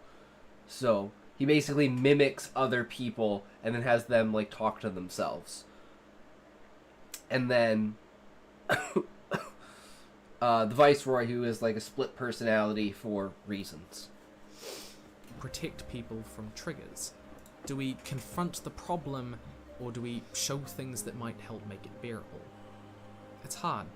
See, New Zealand's media... And coming out of his depression, Husai is basically brought out of this depression by his friends who create a play to immortalize the guy who he thought of as a son who got brutally fucking killed. For no good reason. The guidelines around suicide have come under harsh scrutiny recently, with the highest suicide rate at nearly double every OECD country for 15 to 14-year-olds. That's insane. And triple or even quadruple nearly every OECD country for 10 to 14-year-olds. And a while ago, they discovered a truly disturbing fact. They found evidence that even writing neutral news reports about suicide New and Zealand self-harm mentioned normalizes it as a way to deal with the despair. And stories are almost inherently never neutral. And that's why it's like super good that it's in first person and you're getting the in-depth, full thought process of Husai. And he never once considers killing himself. That's not the point. It's just the loss of faith in yourself and regret over the decisions that you've made to the point that you can no longer carry on with your life. You are just isolated and broken and left to deal with your own vices. And in this case, it's trying to find something that Zaid knew that he was trying to tell Husai. And maybe this will go to like a flashback, or like there'll be foreshadowing in chapter 3. Keep it light this morning, bro. Well, it is going to be a shorter stream because I work early tomorrow. dealing with vices and viceroys. Indeed. Indeed. And it's like, even the viceroy at this point, like I said, it's like, he's gonna, like, become closer to whose side because of this. And it's like, you know, maybe there's a thing in here where the viceroy lost one of his kids. You know? He is like 149, I want to say? Out of like 170? Or is it 139 and 150? I don't remember if I changed it or not. But yeah, he's like super fucking old. At least that's how he appears, even though he's 10,000 years old. But yeah. That's why it's like, even again, like, people will notice that he's like nimble and like extremely like healthy for his age, even though he's never been outside the tree. And it's like the whole idea of like disease and stuff like that, and he's like, nah, don't worry about it, bro, I got this, because he's genetically engineered. Troll. They're emotional roller coasters, this video included. And so here's kind of the hard question: should I even be making this video? I thought it was a good video. It gave me a lot of perspective. Like I said, what about characters? And this could be like something of the past, right? Or something of the present. Or it could be like played into plays. Like the plays forced people into thinking that they wanted to become adventurers. And then they became adventurers, and then lots of adventurers died. And then people who like basically were bored with life in the tree were like, shit, well, I'll become an adventurer and I'll just go fucking kill myself, right? Something like that. And then it becomes almost like this epidemic of like losing adventurers, and that's when it's like they implement, and this whole thing causes like the Adventurers Guild to implement the licensing and the Squire Knight journeyman adventurer like idea, where it's like you have to shadow an adventurer. And this is the same way that like the monarchy works with the viceroy and the monarch. Like the firstborn son of the monarch and the viceroy basically shadow the monarch and the viceroy their entire lives, and then when the viceroy and the monarch are ready to step down, their son takes over and then runs everything from the shadows until he's basically in line with what the monarch or the viceroy would do, and then they inaugurate him. And it's like he's already been making all of the decisions in the background. It's just now it's being let known to the public that now he's in control. So there's never this like awkward phase of transition until now, when the viceroy has set all of this shit up to be like my pledge and my unique thing, because no one's ever done anything unique for the Adventurers Guild as far as the monarchy goes. So the viceroy is the new viceroy, just got inaugurated, viceroy's son, is like, well, here's a beastman. You all hate beastmen, but I'll tell you one thing. You like him. Why do you like him? Because he has good ideas and he knows what he's doing. And I'm telling you right now, we're not telling him what to say. He's saying his own words, and that got him where he is right now. And then he takes off his helmet and he's a Lamia, not a Navian. And people are like, wait, what? How'd you let a beastman in here? How'd you let a beastman on the council? And everyone goes fucking crazy over it. Because that's the other thing, is there's the mental illness of the fanatics as well.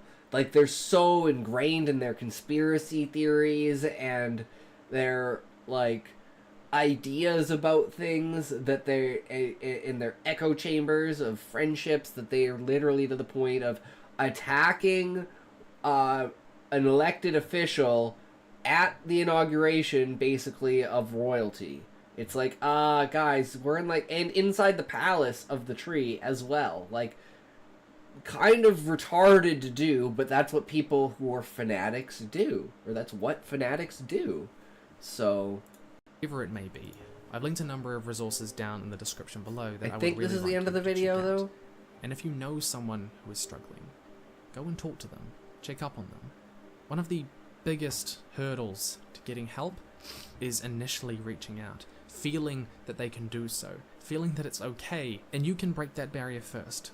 It's crucial. All I can hope to do is write consciously, in hopes that someone struggling will find some meaning in this world so often full of darkness and despair.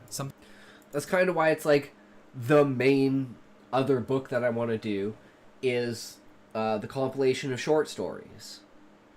And these short stories they're like parables. They're moral and ethical dilemmas that are on a grounded, real world, stage for everyone to see, and then they're questioned, and they're brought up, and they're discussed, and they're dealt with in a way that makes it more reasonable. Like, for instance, like the story of the guy, he buys, it's a really racist town, he buys these special looking sunglasses that he thinks look really cool, and they're UV sunglasses, and there's a guy walking down the street, and, he sees a black guy, and he's like, well, what the hell is he doing here? And then he beats the shit out of him and kills him. And then he takes his glasses off, or at least it's not like he takes his glasses off, but like, the crowd around him is kind of like circled around him, like, what the fuck is going on?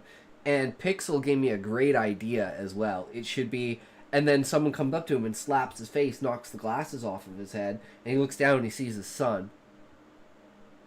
And it's because they were UV sunglasses, and if you see sunscreen in UV, it basically makes you have black skin. So this guy went into like a bigoted rage and killed what he thought was a black guy, but it was actually his son. And it just shows that thoughtless fanaticism, that when something happens that changes your perspective towards it, it is so powerful and life-shattering. And it's like, from there I wanted to be like, he goes to jail, and then he has like a black friend, and then, he gets over his racism. Hey, Ox, did we get affiliate? We fucking did! Muffin, thank you very much, good sir. You were a huge help in that. I absolutely thank you so much, good sir. And everyone else as well. Again, thank you all so fucking much for sticking around, sticking with me, supporting the stream, hanging out and having fun, and writing stories, reading stories, sharing ideas. My Wi-Fi is terrible right now. It's all good. We got this shit. Now, Muffin, question. Because when I joined my own stream, it had a pre-roll ad. But, like, I purposefully went into the settings and changed whatever I had to change to make sure there were no pre-roll ads. Did you get a pre-roll ad?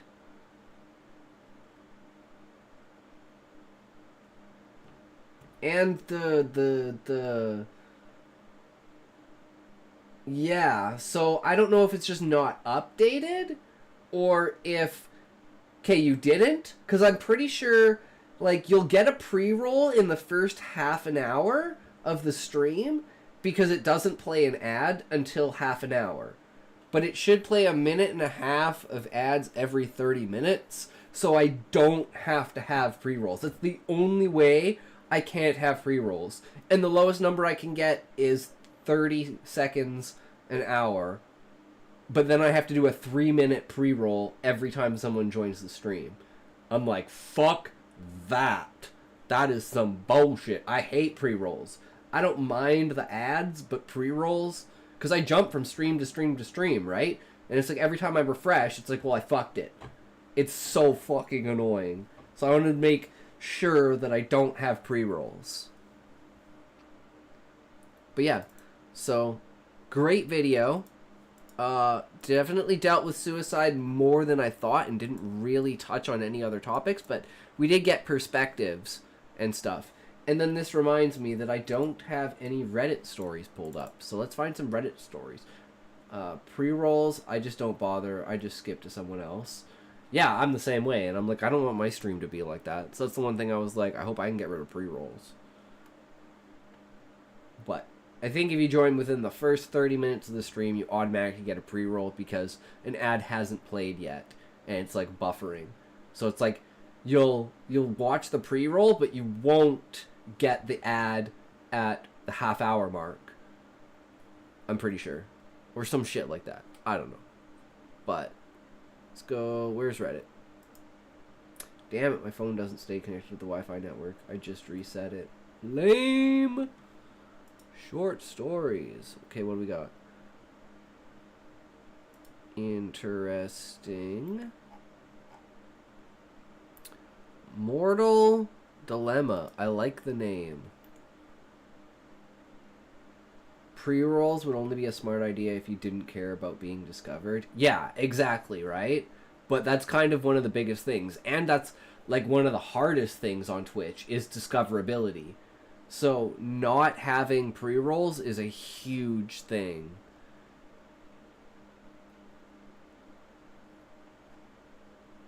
We gonna get a third one?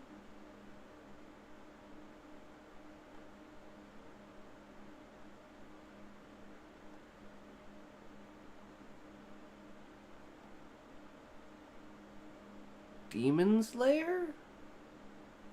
I like this one. Let's try this. Science fiction. Organized world.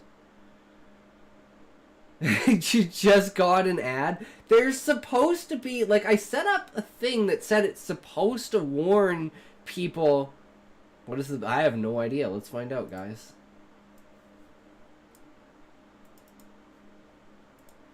Let's fucking find out.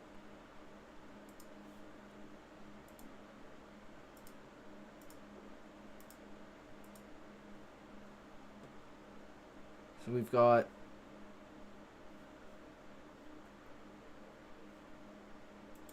30% is what we get. I don't think it updates anything. See, disable pre-roll ads when I run ads. Ad length and frequency. Wait, why is it on... I thought I put it on manual.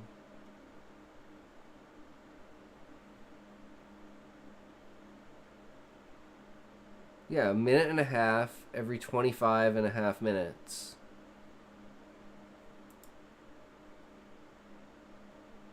All territories, 30%, 55%. Sharing for running 3 minutes of ads per hour or more. Which you have to do in order to get rid of pre-rolls.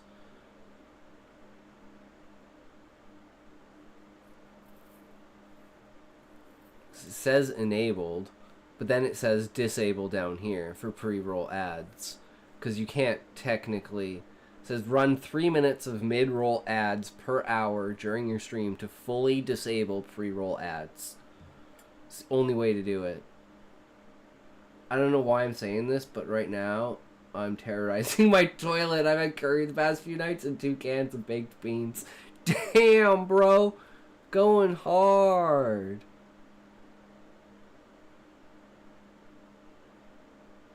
Yeah, I don't know. Advanced settings? First ad delay for when the stream starts. Yeah, see, it says notifications. Enable or disable ad notifications only visible to you appearing in your stream manager and chat. Upcoming ad break. So the mods should be able to get a notification when an ad break is about to start. And there should be a chat notification 3 minutes before an ad starts. But I haven't seen those go out in the chat at all. Even if it's not on the all chat. But I may have missed it. Reacts plus mental illness, because we were well, it was more about suicide, but we wanted to see how our idea of mental illness as far as a character... We were looking for them to be talking about a character that has, like, dual personality disorders. Ooh, yeah, no, it doesn't work. I have to change that. Sorry, Muffin. We do have emotes, and we will have emotes. We should have emotes tomorrow. I put some up, but they're pending. So actually, if we go here, because we can go... Where is it? Community? No, where is it? Content? No. Where fuck was emotes? Viewer rewards. Emotes. See? Animated emotes. 1 out of 25. Animated emotes are created, and it's lurk, but it's like pending approval. So we have lurk, and we have 25, so we can make 20 fucking 5 of them. And then we can have 45 standard emotes, but we only care about animated emotes. And then it doesn't matter what tiers they are, because I can get the bot to do them, just like I can in Kick, like this. But yeah, it doesn't work yet. Pending approval. But yeah, we'll figure it out. But I think we got 3 stories here. Commands broke? Oh, it's just my Wi-Fi. Oh, it was being, yeah, delayed. Just a wee bit. Okay, well, let's bring out some Husaks. Husaks?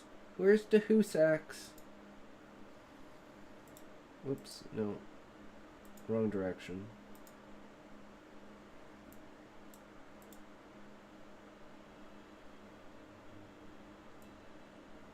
Okay, maybe that? It should get louder.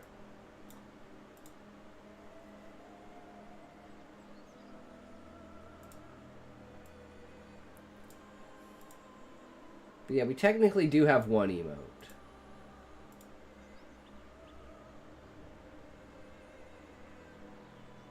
Which is great, because that's exactly how I feel about the stream. It's a giant lol. I don't want to do XP, but I also want to get 169 2 times in a row. Ooh, what is, 66%?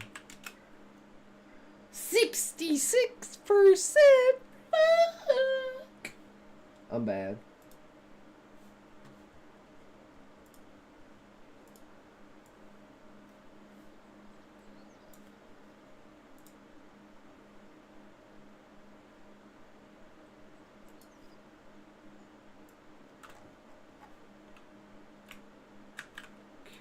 Story 1. You're gonna do it. Alright, do it, Muffin. Clip it. Get ready to clip it.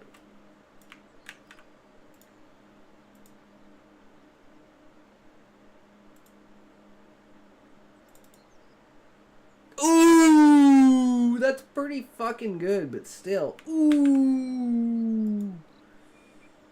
I don't think anyone ever hit 169, man. I think you're gonna only ever be the only one, Muffin. But who knows? World's a mysterious place, right? You've gotten like 5 absolute masterpieces in a row, Muffin. You can't say shit. Why, bro? Yeah, I think 3 out of those 5 have been romance. I'm pretty sure.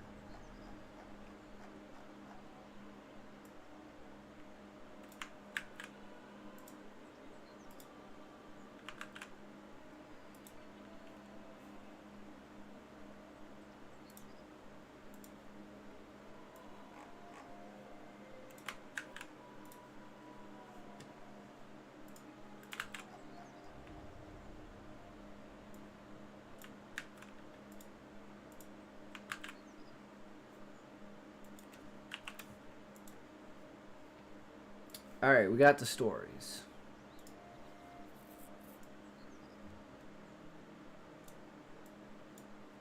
By the way, instead of the usual 5, my stream is like 15 seconds behind. Let me reload my page.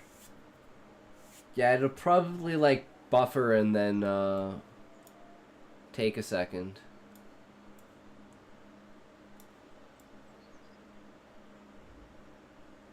Corpse almost gaudy. Ooh. Ooh, let's take a toke, boys.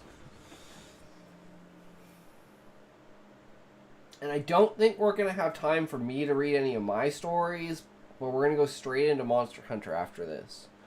Because we got to at least get another hunt in before the 3-hour mark. And again, yeah, unfortunately I work early tomorrow, so we will be ending at the 3-hour mark. But hey, we fucking did it, boys. It's all that matters. It's all that matters. Pre-roll? No! Why would you get a pre-roll? That's bullshit. You all saw. It should be disabled. But hey, give me my 0.000001 cents, right?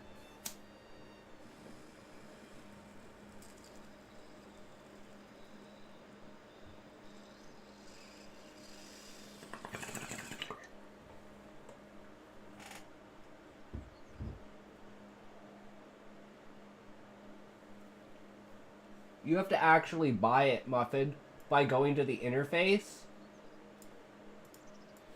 at the bottom and going to rewards and clicking on Toke Time.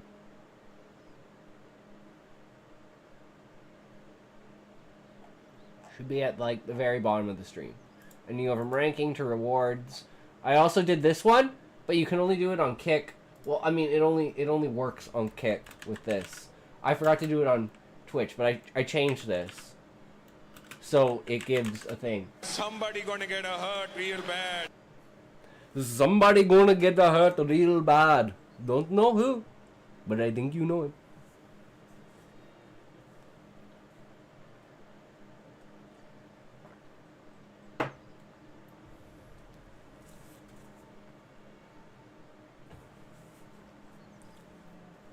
But yeah. And then it's supposed to have a picture, but it doesn't on there. It is what it is. Obama Riz Laden. Damn, man. That goes fucking hard. A corpse almost gaudy. Very interesting title. See what it's all about. See what this shit is all about. Alright, sounds good, Muffin. See you in a bit. Peace. In the thick woodlands of Banagher Glen, relaxing against the trunk of an innocent sessile oak called Thomas, there is a corpse. Relaxing against the trunk of an innocent sessile oak called Thomas. I guess the tree is called Thomas. It kind of threw me off a bit there. There's a corpse. The skeleton insists upon itself through a thin veil of mottled clay skin. Dressing the body is a torn set of attire, a beige tunic just as wrinkled as his raisin-like skin, and a brown pair of braids rivaled in dustiness only by the soil itself. Peter Griffin criticizing a corpse.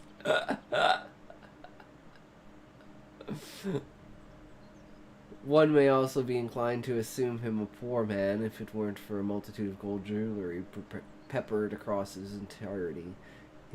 His glimmering metals pulled the eyes away from the lack of his own pair.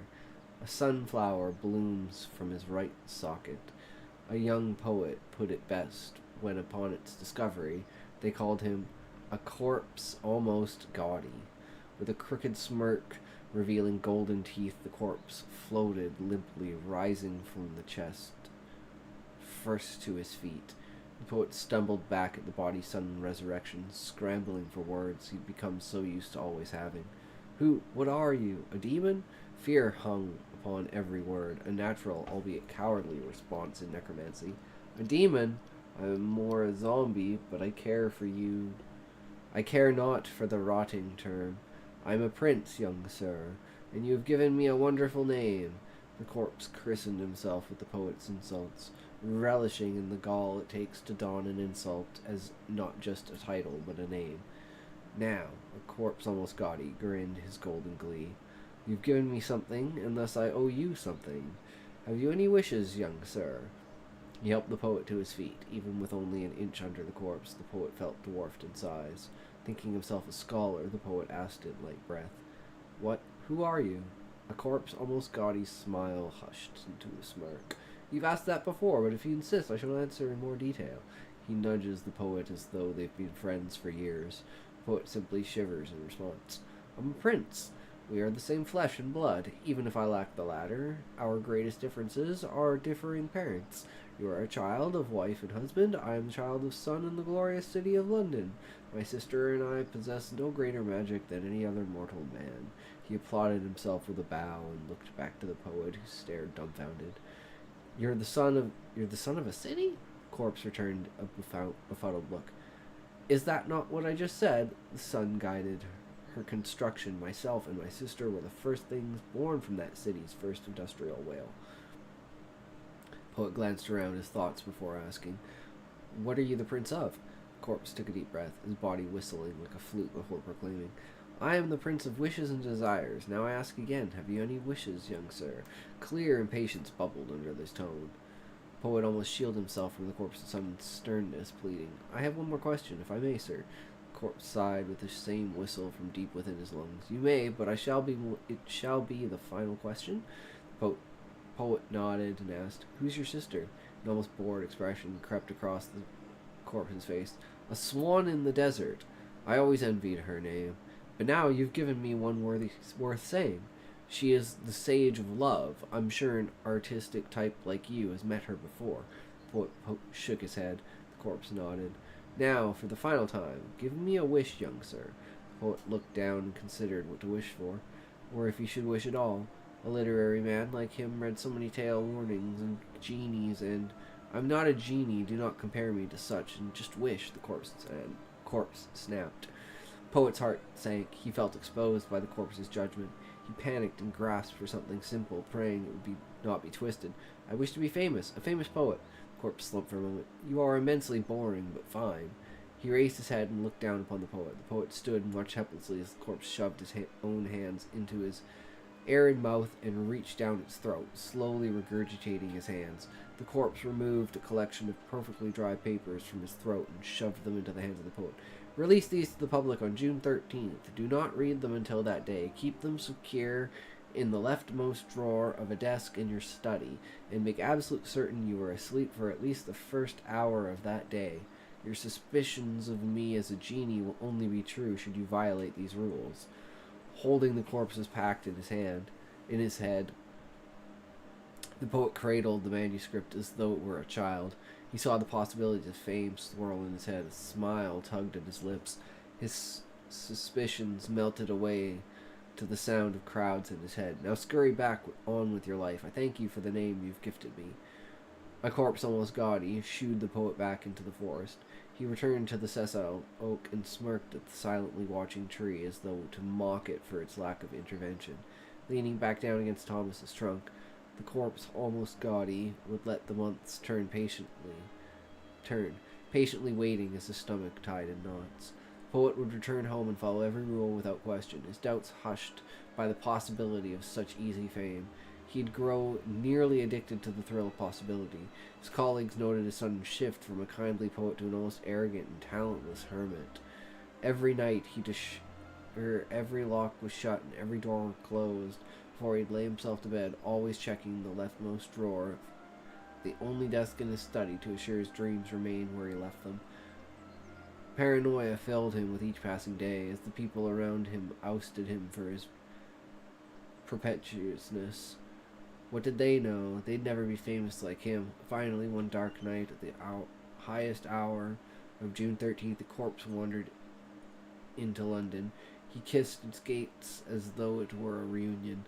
Just 2 hours before, a now sleeping poet assured his door was locked. The fool, thinking he had learned all he needed to, never learned locks only stop honest men.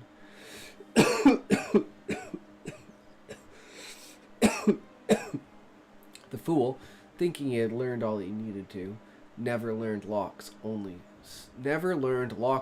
stop honest men. A door was opened to a sleeping house.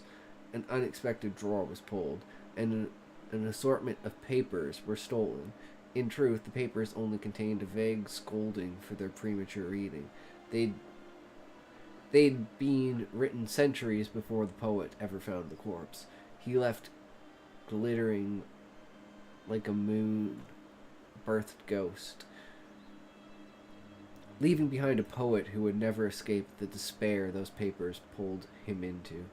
A prince would feast on his misery for years to come. I at times wonder what led him to believe himself a scholar, nay, any sort of wise. What sort of son in London is a prince of wishes? Not I, that is for sure. I'm a prince of dread, and tonight I am well fed. Nice. I like that twist at the end there. Moral dilemma. There we go. One day, she appeared before me, a being of light and love. Her presence was filling the emptiness of my life. She was my goddess, the light of my endless life, my immortality. Like me, she was not bounded by time. We lived together on this planet peacefully for millions of moon cycles. I was a creature, withdrawn from the world I lived in. I can tell she was lonely and thirsting for someone more like her. Unlike me, her curiosity was boundless. She studied, experimented, reasoned, and learned. And then, from the dust of the earth, she created them, mortals. She gifted them with intelligence, with speech, with the ability to reason and create. She gave them the tools to build a world of beauty and harmony, a world where they could live in peace with each other and with the earth. And for a time, they thrived. They built cities, wrote poetry, sang songs of love and joy. They were everything she had hoped they would be. She was not lonely anymore. But as the millennium passed, something changed. The light within them began to dim, replaced by a growing darkness. They turned their intelligence into a weapon, their words into lies, their hearts into vessels of greed and hatred.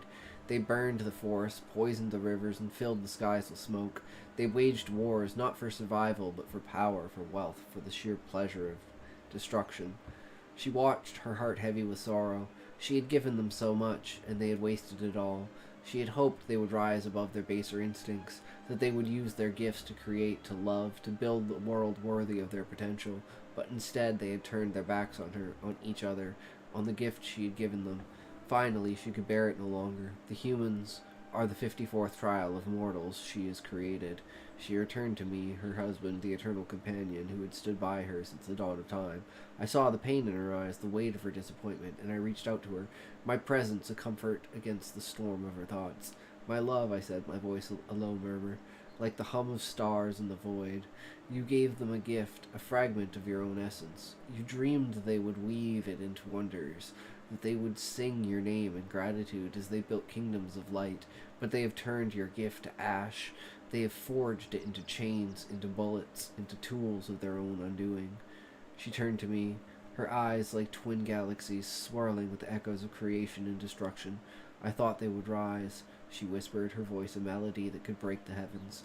I thought they would see the beauty in the world, in each other, but they are blind, blind and deaf to the harmony of existence. They tear at the fabric of life, and their cries are not of sorrow, but of rage.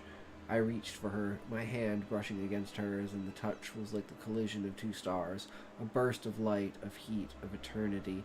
And yet, he said, even in their darkest, there are embers, small, fragile, but burning still. The poet who sings of love, the child who shares their bread, the soldier who lays down their guns.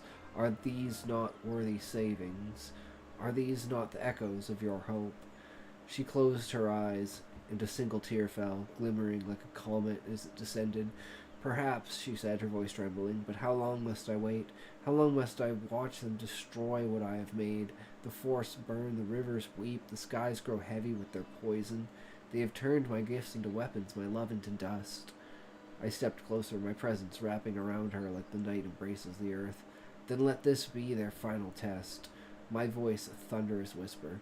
Send them a sign, a vision, a dream that will shake their very foundations of their soul. Let them see the world as you see it, fragile, beautiful, dying. And if they turn away, if they choose the path of ruin, then you will do what must be done, not in anger, my love, but in sorrow. For even then you must sometimes wield the sword of mercy. She looked at me then, her gaze piercing the veil of eternity. And you, she asked, will you stand with me, as you have always done? Will you bear the weight of this choice with me?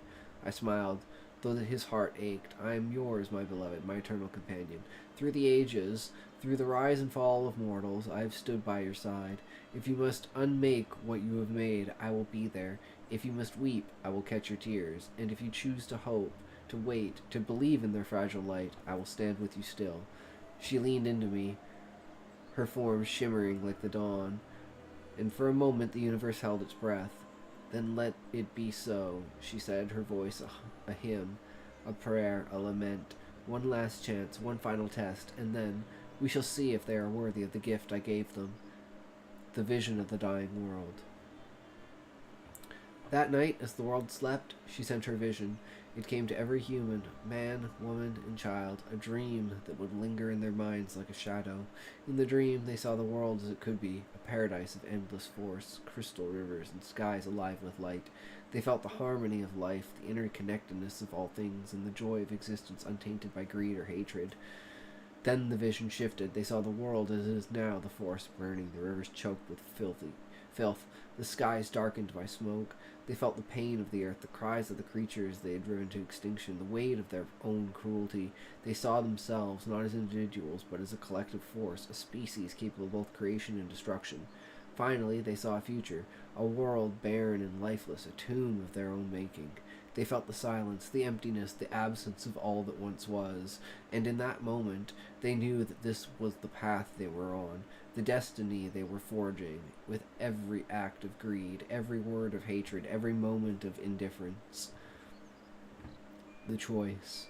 When they awakened, the vision lingered in their minds, a seed planted deep within their souls, and then my beloved spoke to them, not in words, but in a voice that resonated within their very being. She gave them a choice. You have seen the beauty of what could be, the horror of what is, and the emptiness of what will be. The choice is yours. Will you continue down this path of destruction, or will you rise above your baser instincts and strive for something greater? Will you honor the gift I have given you, or will you cast it aside like so much dust? The time has come to decide. The fate of your world, of your very souls, rests in your hands. The sign. To mark this moment, she sent a sign, a celestial event that would be seen by all, a comet streaking across the sky, its tail burning with the light of 1,000 stars. It was a symbol of the choice that lay before them, a reminder of the balance that must be restored. The time. My beloved gave them 1 year, a single turn of the seasons, to prove themselves. In that time, they must come together, not as nations or tribes, but as a single species, united in purpose. They must heal the wounds they have inflicted upon the earth, upon each other, and upon themselves. They must show that they were capable of change, of growth, of love.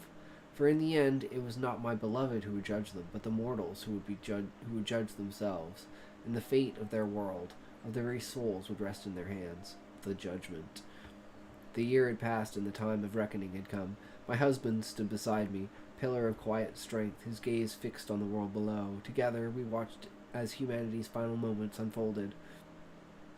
The vision I had sent had shaken them, yes. For a time, there had been hope. Some had heeded the warning, planting trees where forests had burned, cleansing rivers once they had once poisoned, and laying down their weapons in acts of fragile peace. But it was not enough. The embers of goodness were too few, too scattered, and too weak to withstand the tide of greed, hatred, and indifference that still ruled the hearts of men. We saw it all. The wars that continued to rage, the leaders who lied and schemed, the people who turned away from suffering, choosing comfort over compassion, the forest still burning, rivers still choked with filth, the sky still darkened by smoke. We saw the poets who sang of love silenced by the roar of violence, the children who shared their bread left hungry by the greed of others, the soldiers who laid down their swords only to be cut down by those who still clung to them. And I saw the future, the barren, lifeless world she had shown them in the vision. It was no longer a possibility, it was an inevitability. They had chosen their path, and it led only to ruin. My husband turned to me, his voice a low rumble, like the distant thunder of a gathering storm. They have had their chance, he said. They have shown you who they are. The light within them is not enough to overcome the darkness. It is time, my love. She closed her eyes, and for a moment the planet seemed to hold its breath. When she opened them again, they were filled with a sorrow so profound it could have shattered stars. I gave them everything, she whispered, her voice trembling with the weight of her grief. I gave them life, I gave them reason, I gave them the power to shape their own destiny, and they have squandered it all. They have turned my gifts into weapons, my love, into dust. They have broken the world I made for them, and they have broken my heart. My beloved wife raised her hand, and the heavens trembled. The comet that had been her sign blazing brighter, the light piercing the darkness like a sword. The earth below began to shake, the seas to churn, the skies to burn. The mortals looked up, their faces filled with terror, and for the first time in centuries they remembered her. They remembered my beloved, the one who had created them, who had loved them, who had given them the gift of speech intelligence, the gift of life, and now she would take it away. My beloved's voice echoed across the world, a sound so vast it could not be heard but only felt, a vibration in the very fabric of existence. You've had your chance, she said. You've shown me who you are, and I cannot let you continue. I cannot let you destroy the world I made, the world I loved. I cannot let you destroy yourselves. Her hand clenched into a fist, and the world began to unravel. The cities crumbled, the mortals cried out their voices, a chorus of fear and regret, but it was too late. They have broken my beloved's heart, and her judgment was final. I stood beside her, his presence a steady anchor in the storm of her grief. It is done, he said softly. They are gone. She lowered her hand, and the world fell silent. She turned to me, her eyes filled with tears that glimmered like stars. I loved them, she said. I loved them so much, but they could not love each other. They could not love the world, and so I had to let them go. He reached for her, his hand brushing against hers, and the touch was like the collision of two stars, a burst of light, of heat, of eternity. You did what you had to do, he said, not in anger, but in sorrow, not in hatred, but in love. You gave them a chance, and they chose their path. Now, let us begin again. She nodded, her tears shimmering like the dawn. Her heart was heavy, but it was not broken beyond repair, for in the end she was the creator, the mother of all things, and though she had unmade what she had made, she knew that one day she would create again. But for now she would mourn. She would mourn the world she had lost, the children she had loved, and the hope she had once held in her heart. And then, when the time was right, she would begin anew. She is my beloved, my goddess who illuminated my world, but even gods must sometimes wield the sword of mercy and let go. Damn, that was really good.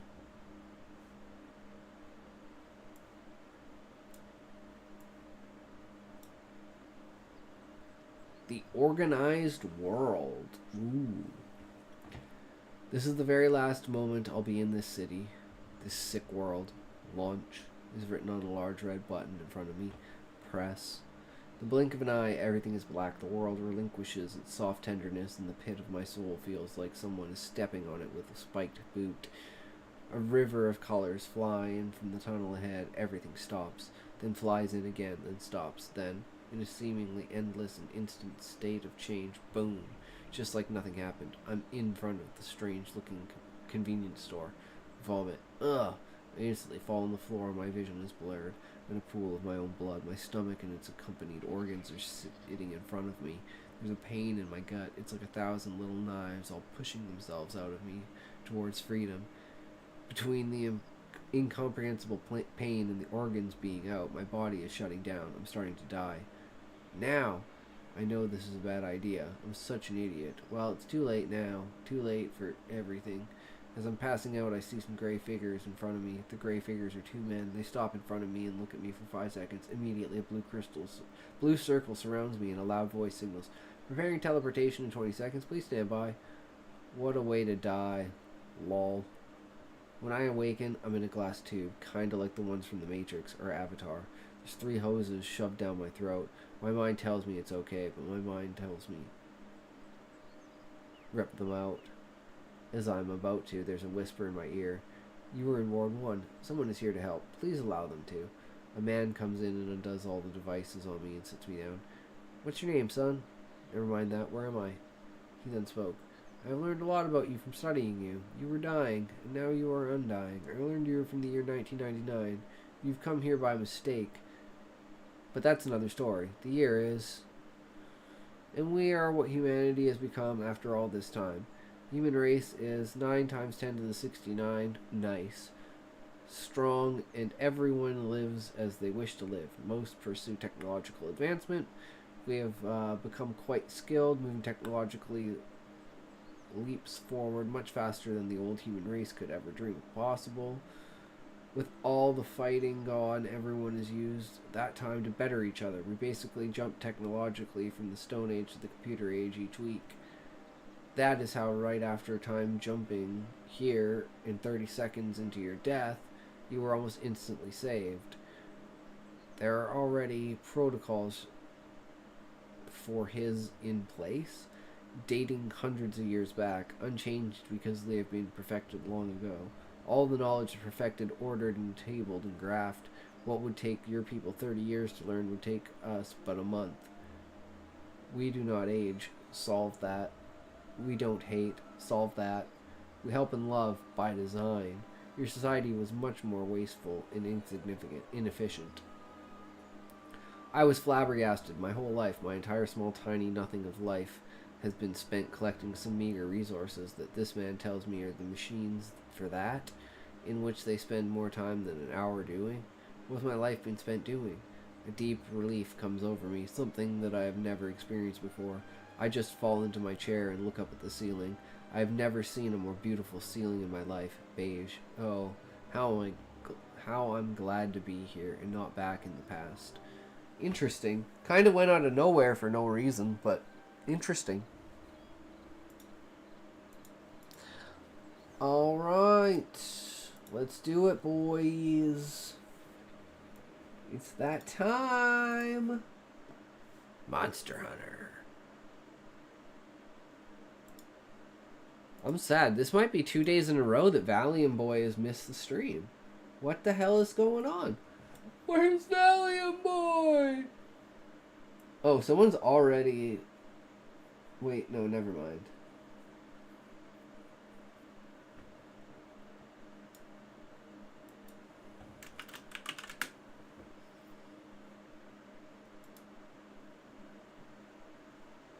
Well, we're using Greatsword, apparently.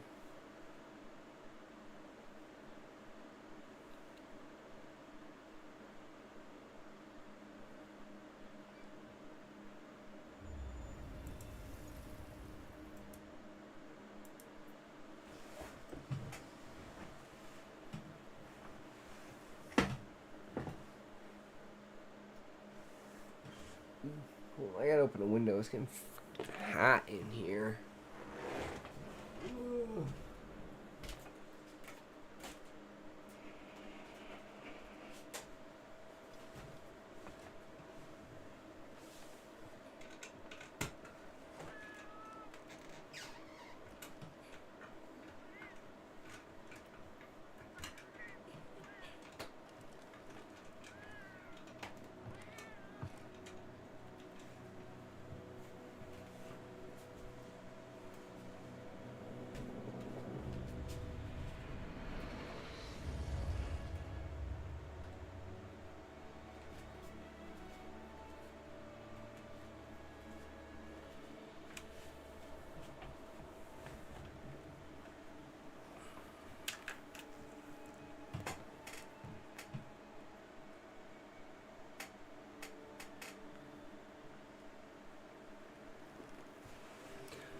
Alright, here we go.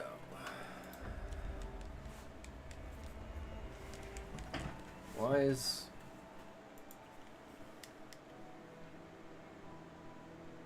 the controller not working?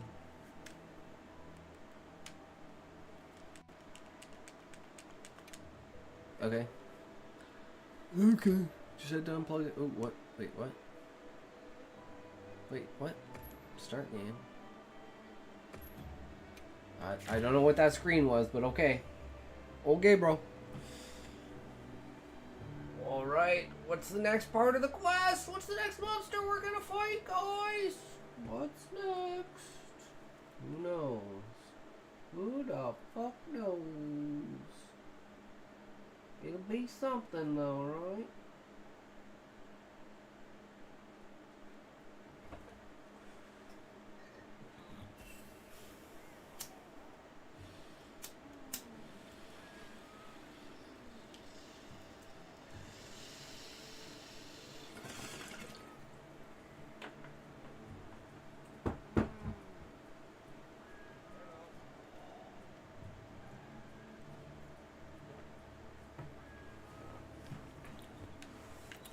let's go grab a great sword.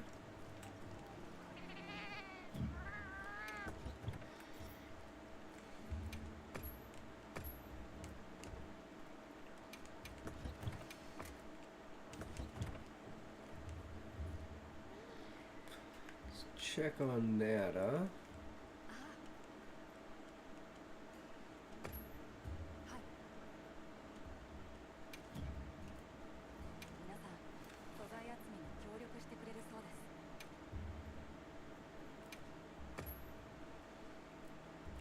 Can't do herbs? Okay.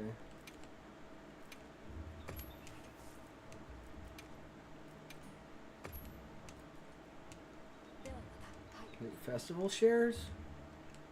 What's that? Alright. Thank you.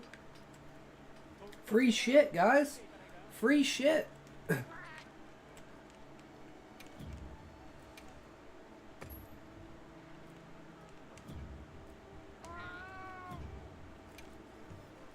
Max potion, nice.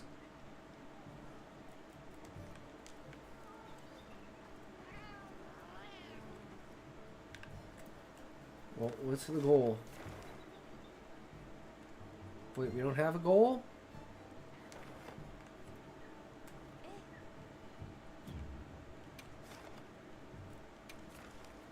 All assignments completed. Just need to do these optional quests now.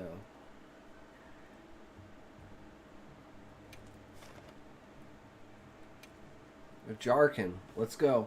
We gotta kill 2 Ajarkin. I believe we have the power.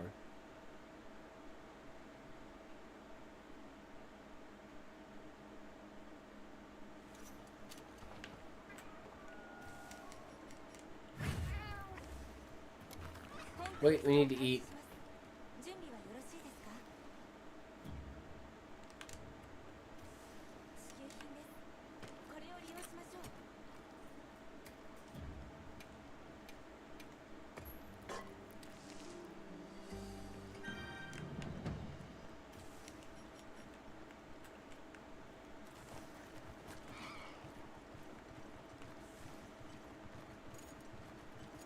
Well, that's easy enough.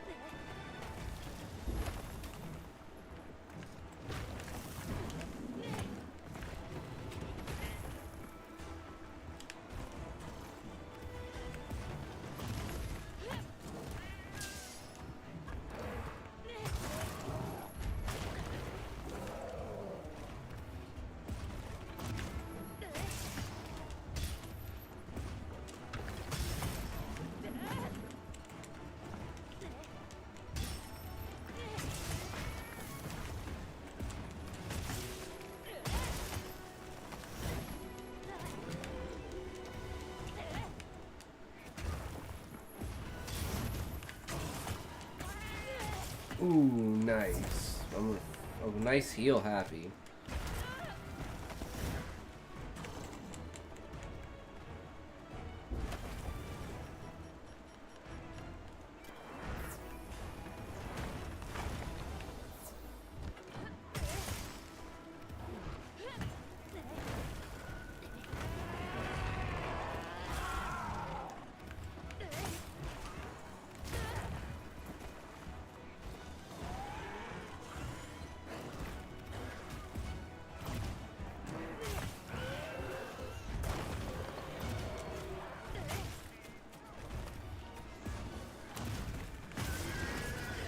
Nice.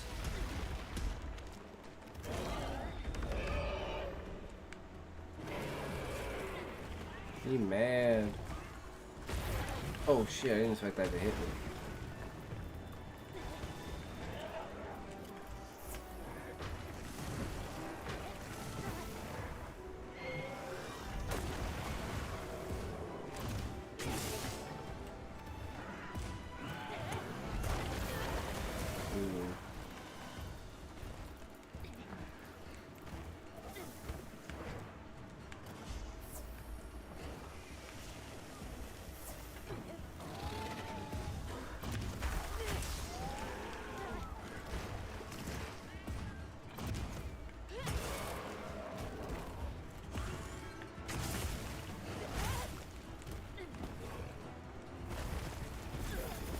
Oh, what the fuck?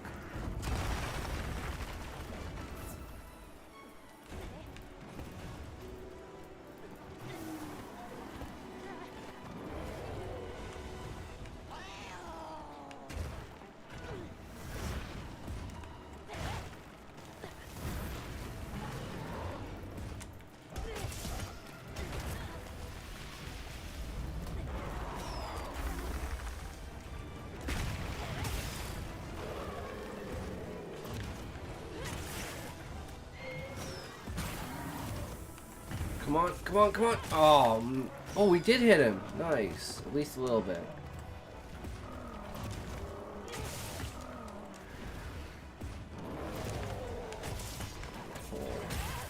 Poor guy. Poor guy. Look at his face. Ow. Damn it, dude. I'm trying to freaking snipe your shit. There we go. Wound destroyed. Oh shit, that was scary.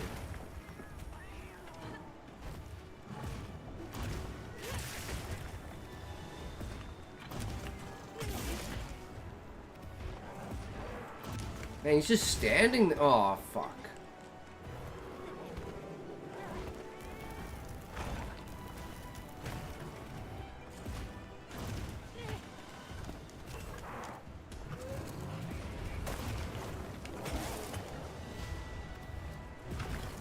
Oh shit, here comes the second one.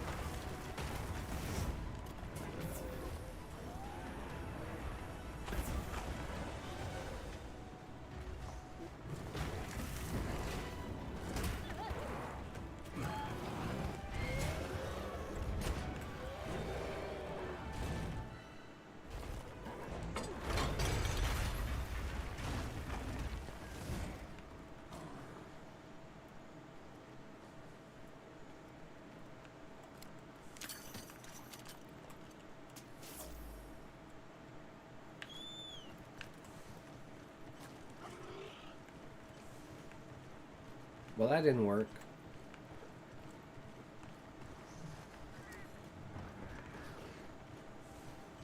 Fuck.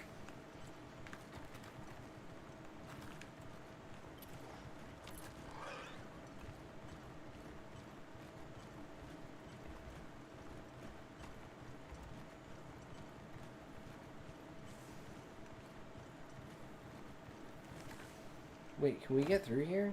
No.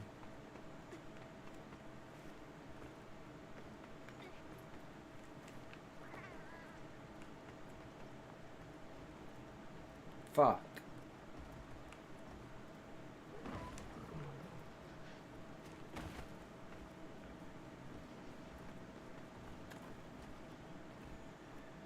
Well, that was a waste.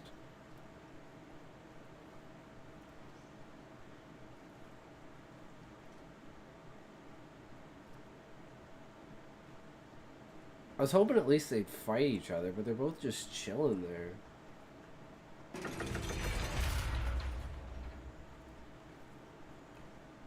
Okay, that one's fucking huge. Look at their size difference. That's insane. This is a tiny guy.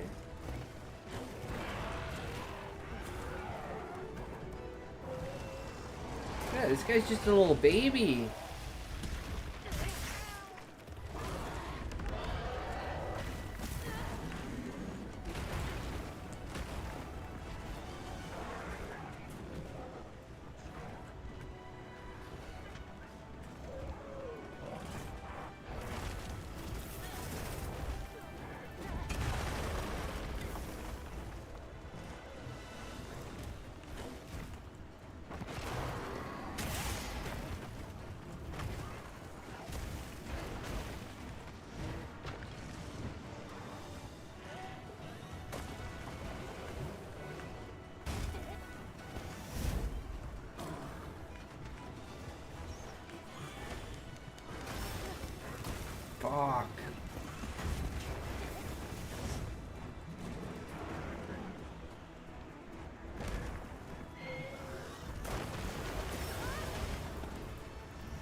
fucking had it. Then he had to go to charge.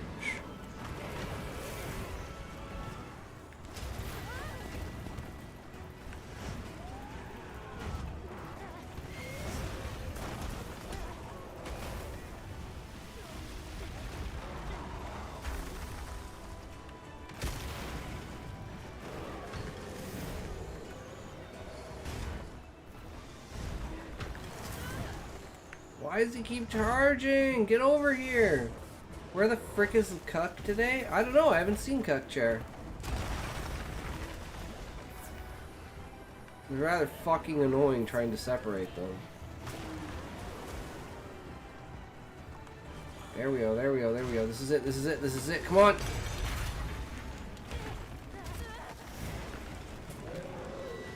Clip that. Levi Muffin, we just need the Cuck. And Valley. Yeah, man. Then we'll have the whole team to show off on my day that I become affiliate that I can't even stream for that long. It's unfortunate. I'd love to do a fucking 10-hour stream. It just happened to be today and not tomorrow. If it was tomorrow, I'd freaking go all goddamn night.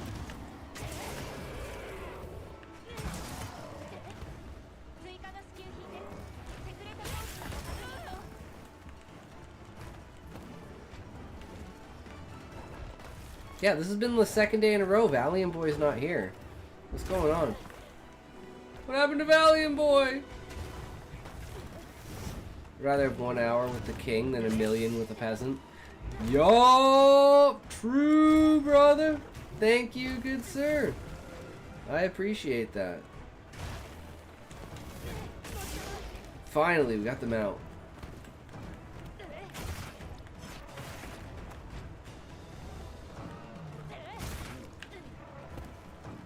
I'm glad to have such great friends.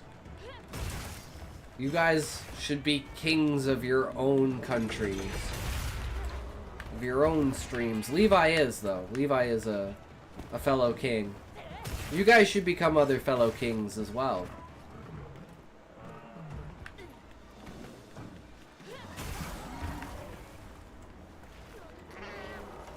We're gonna have one massive community, right? Remember us when you get ninja numbers? Oh, I will. 100%. You guys are the foundation, man. Never forget your foundation.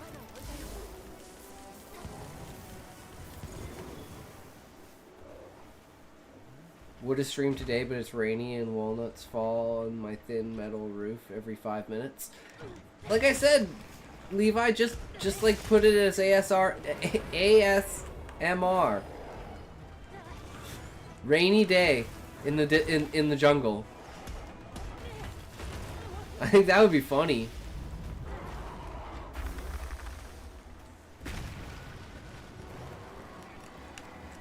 Okay, this guy's freaking huge, though.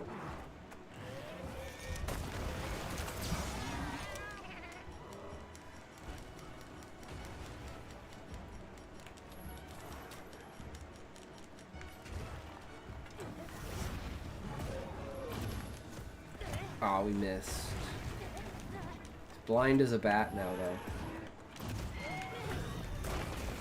And Valiant Boy no longer has to be on Twitch ever if he ever wants to, because I don't need his numbers. Not exactly jungle, but the bush is right at the back of our property. Yeah, we gotta make it like sound extravagant to give people's imagination, right?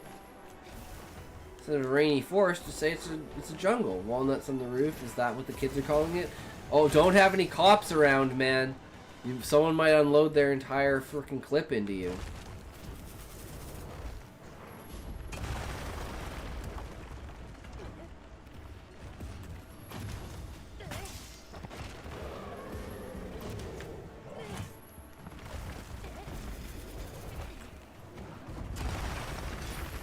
Still got hit by that. That's so annoying.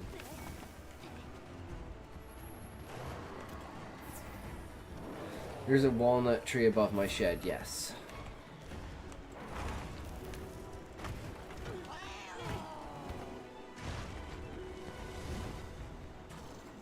Don't hurt Happy. What did he ever do to you, bitch?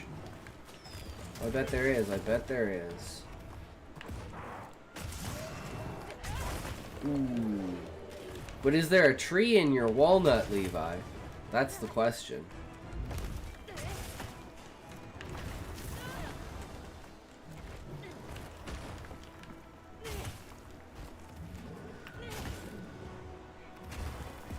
Missed, bitch. Come on, come on, come on. Ah, his fucking tail. Would have been perfect.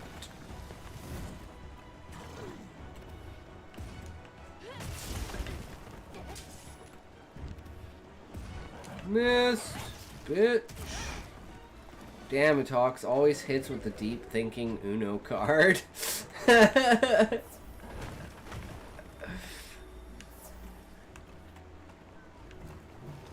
I'd say think out of the box, but that's thinking too narrowly.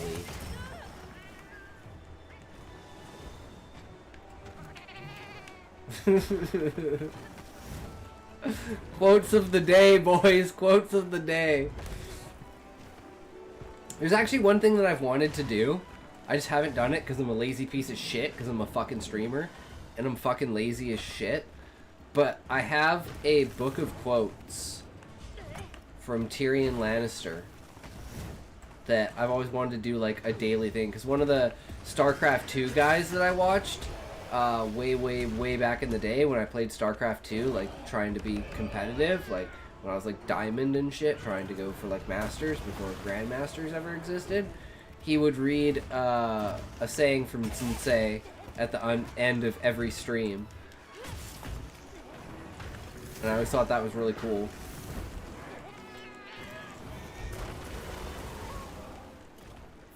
And I've never actually, like, read the quotes from the book.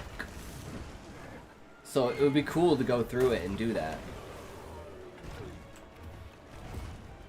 So maybe tomorrow we bring out the wisdom of, yeah, think outside the box because I refuse to acknowledge the box. Well, you have to acknowledge the box because things inside the box are very grounded. It's just the things that are outside the box are things that are usually outside, like, human comprehension. Either on a physical, metaphorical, like, emotional, imaginatory, or cosmic scale.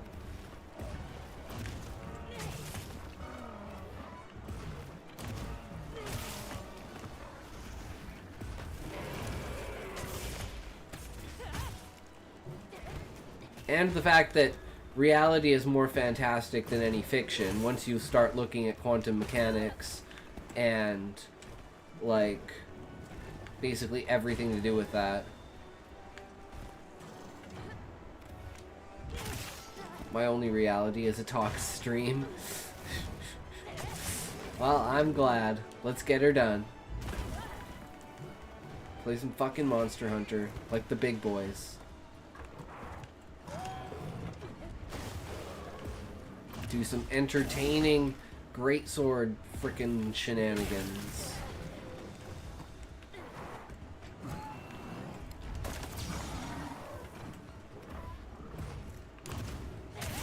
Nice.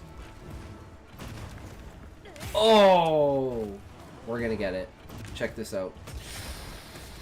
Boom! Right on a wound! And he is down.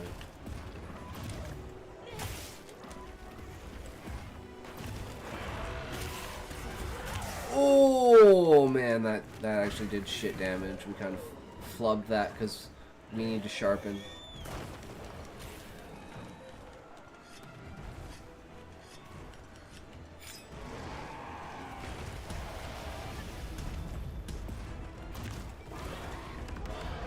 Oh, one thing I wanted to do that I didn't do is, you know I have the panels at the bottom. Speaking of immortalizing, I want to immortalize all of you in the panel and be like, the reason that I got affiliate, and then name all of you guys on it. And then show, like, a screenshot of your guys' like view counter of, like, how much you guys have watched me.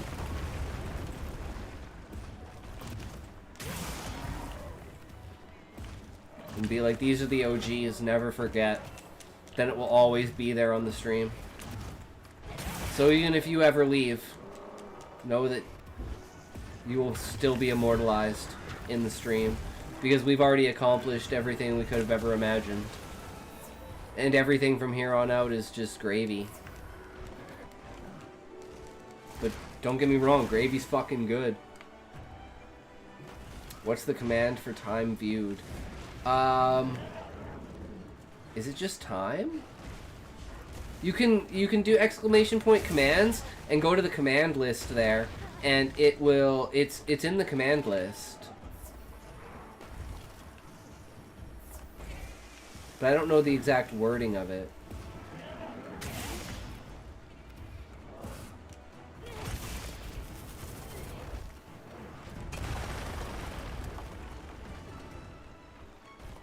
View time, maybe?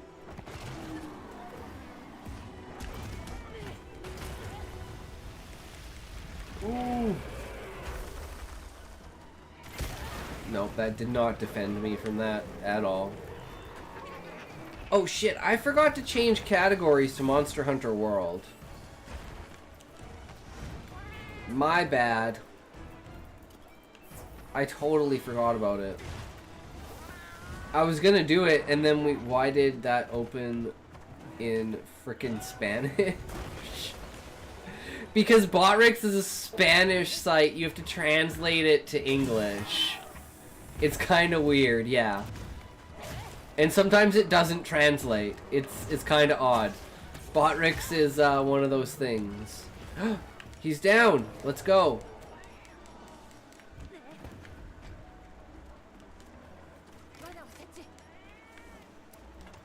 He's got nowhere to run to. What is he doing? Come on. Oh, we got his tail! He was just waiting for us to get the tail. Fuck. Just get in your trap. This guy's gonna be a crown, I guarantee it. He is so big. GG. And we still have 8 minutes to spare, boys.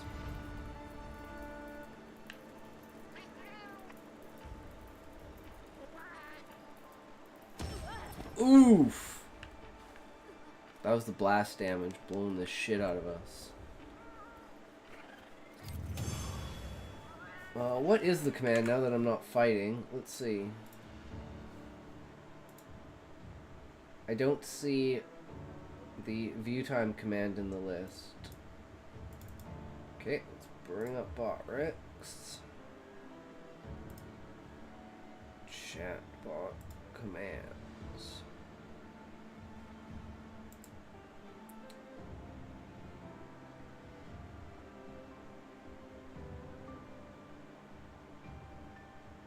Ah, that's why. It's the wording.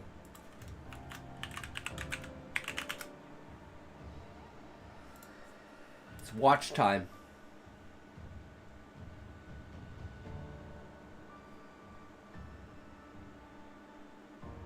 Two days, 17 hours, and 13 minutes. Damn.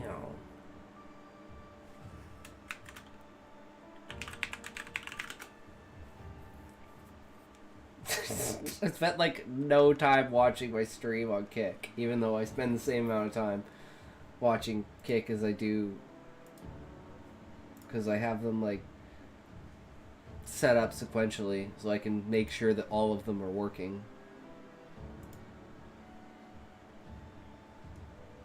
But yeah, we did good today, guys. It was fucking great. So, feedback on the ads. How many ads? Let's do a thing. How many ads did you guys see throughout the stream? See, told you, biggest. Crown, silver. 14, 20, 51. 14, 20, 51. You guys see that right there? Wait. I can get the angle right. There. Down there. 1451. Or 1420.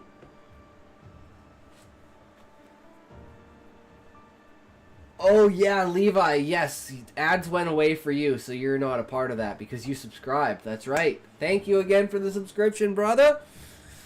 But yeah, we had a great day. We did good. We killed our monsters. Captain Cockchair, welcome! Have you been lurking in the background this entire time? Waiting for us to mention you? Aw, that's unfortunate. Cause, it's a short day today. I gotta work really early, so we're kinda ending the stream now. But welcome, welcome. So I got affiliate! Thank you all for making it happen. We did mention you, Captain Cockchair. We're like, what the hell? He's gonna miss the stream. Then it'll be 2 days in a row that Valiant Boy has missed the stream. He's gonna come back and he's gonna be so pissed because Levi took first place for taking us the first ever subscription on Twitch. Whereas Valiant Boy holds the first subscription on Kick. So now all we need is like, congrats bro, GG on affiliate. I know, man, right? It's fucking sick. So, Captain Cockchair, did you get a pre-roll ad? Because we're trying to figure out, do some things and figure out. Because it says that I don't have pre-roll ads. Okay, so you didn't get a pre-roll ad. Good, because I want to make sure that there are no pre-roll ads.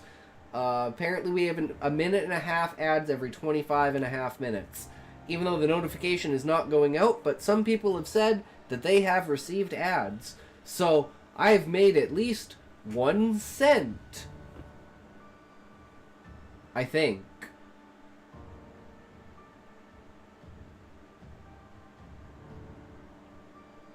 I know, right? Like, damn. And that's only because it rounds up, right? It's just kind of automatically 1 cent. Spend it wisely. I'm investing it back into the stream. I'm gonna buy a penny. Oh, what I was gonna do now that I'm out. Hold on, I'll be... 1 second, let me grab it. No more Monster Hunter R34!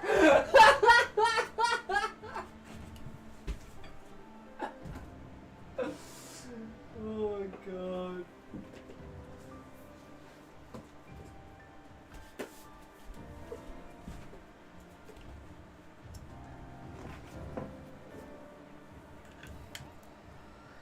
Travel back to 1905 and buy a house. Yeah, pretty fucking much, Levi. Alright. So we got this. Focus, bitch. Camera. There it is. The wit and wisdom of Tyrion Lannister. I don't think I've ever even opened the book. I've had this thing for like 8 years.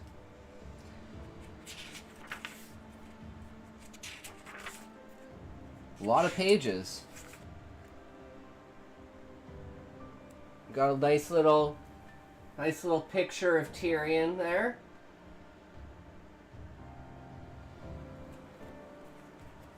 Maybe this will be best to do like full screen. Let's full screen this bitch.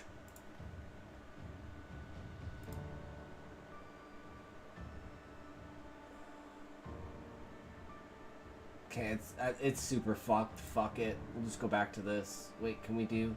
Is this one fucked? Yeah, no, I think they're all fucked because I changed the aspect ratio of my camera. But I can do this. Wait, I can do this.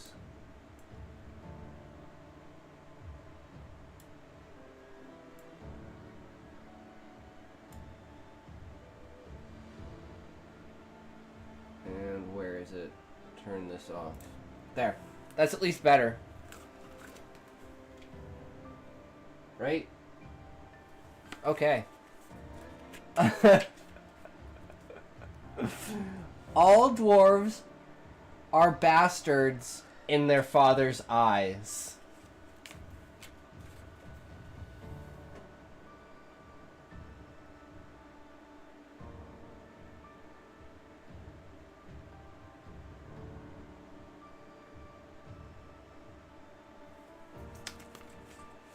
Some powerful words to live by, guys.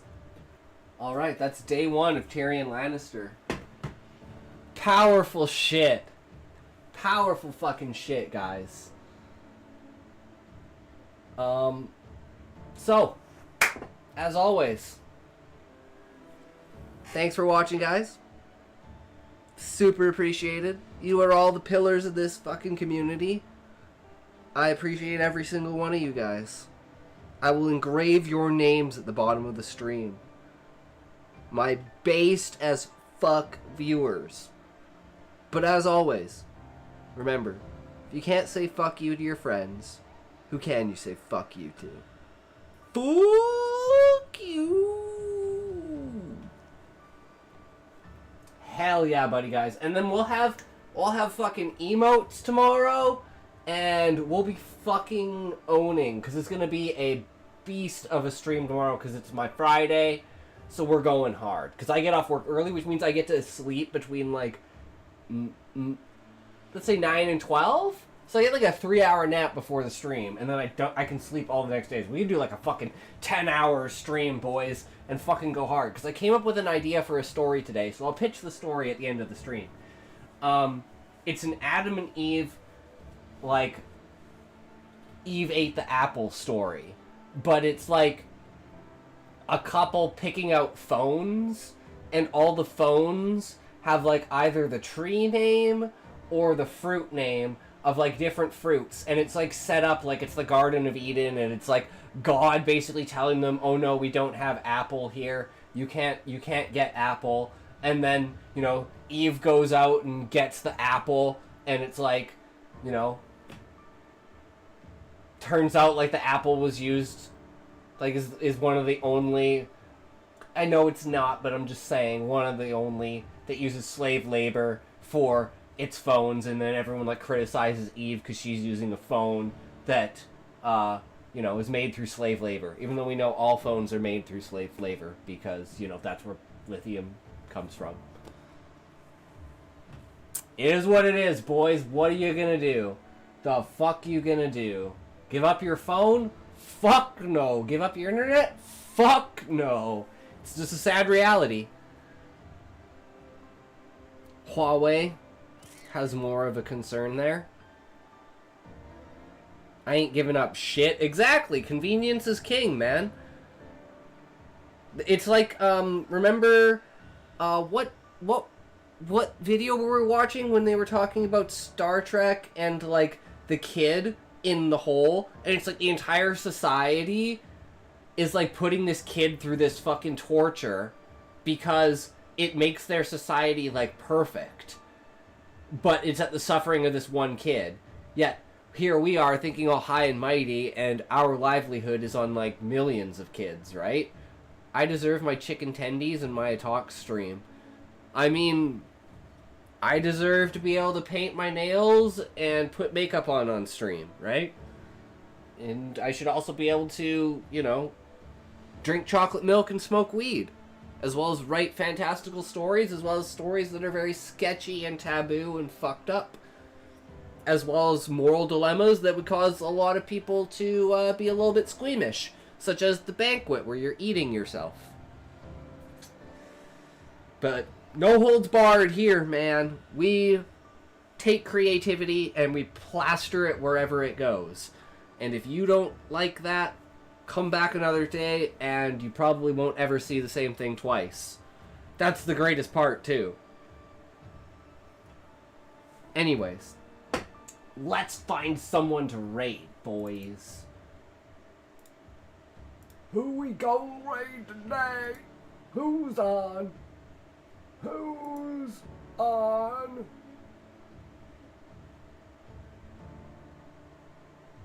Oh, I want to try something. Fuck all of you. Did it work?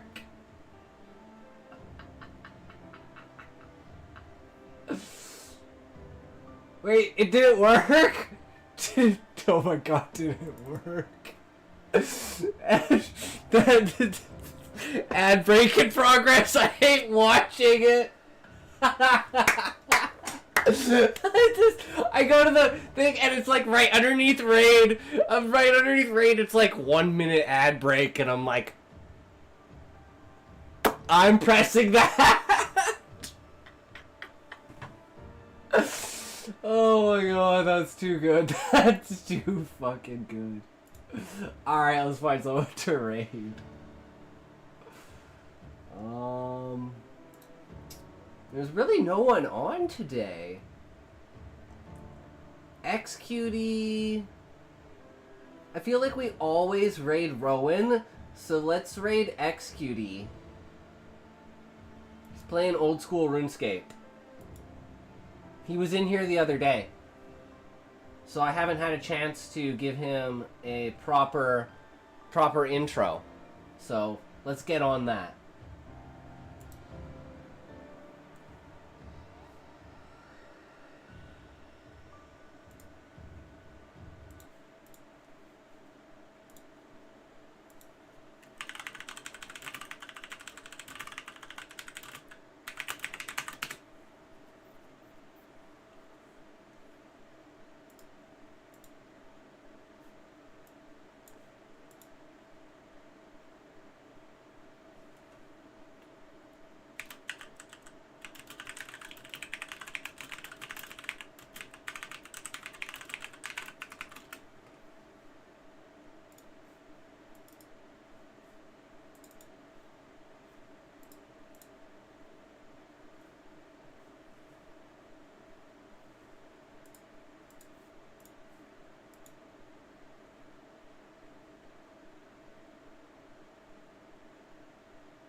Isn't his name Execute?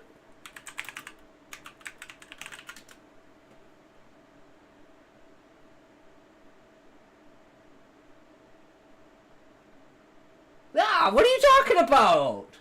That.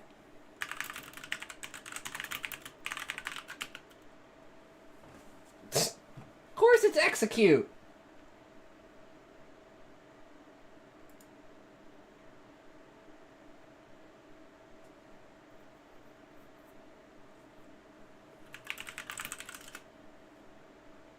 What the fuck did I call him?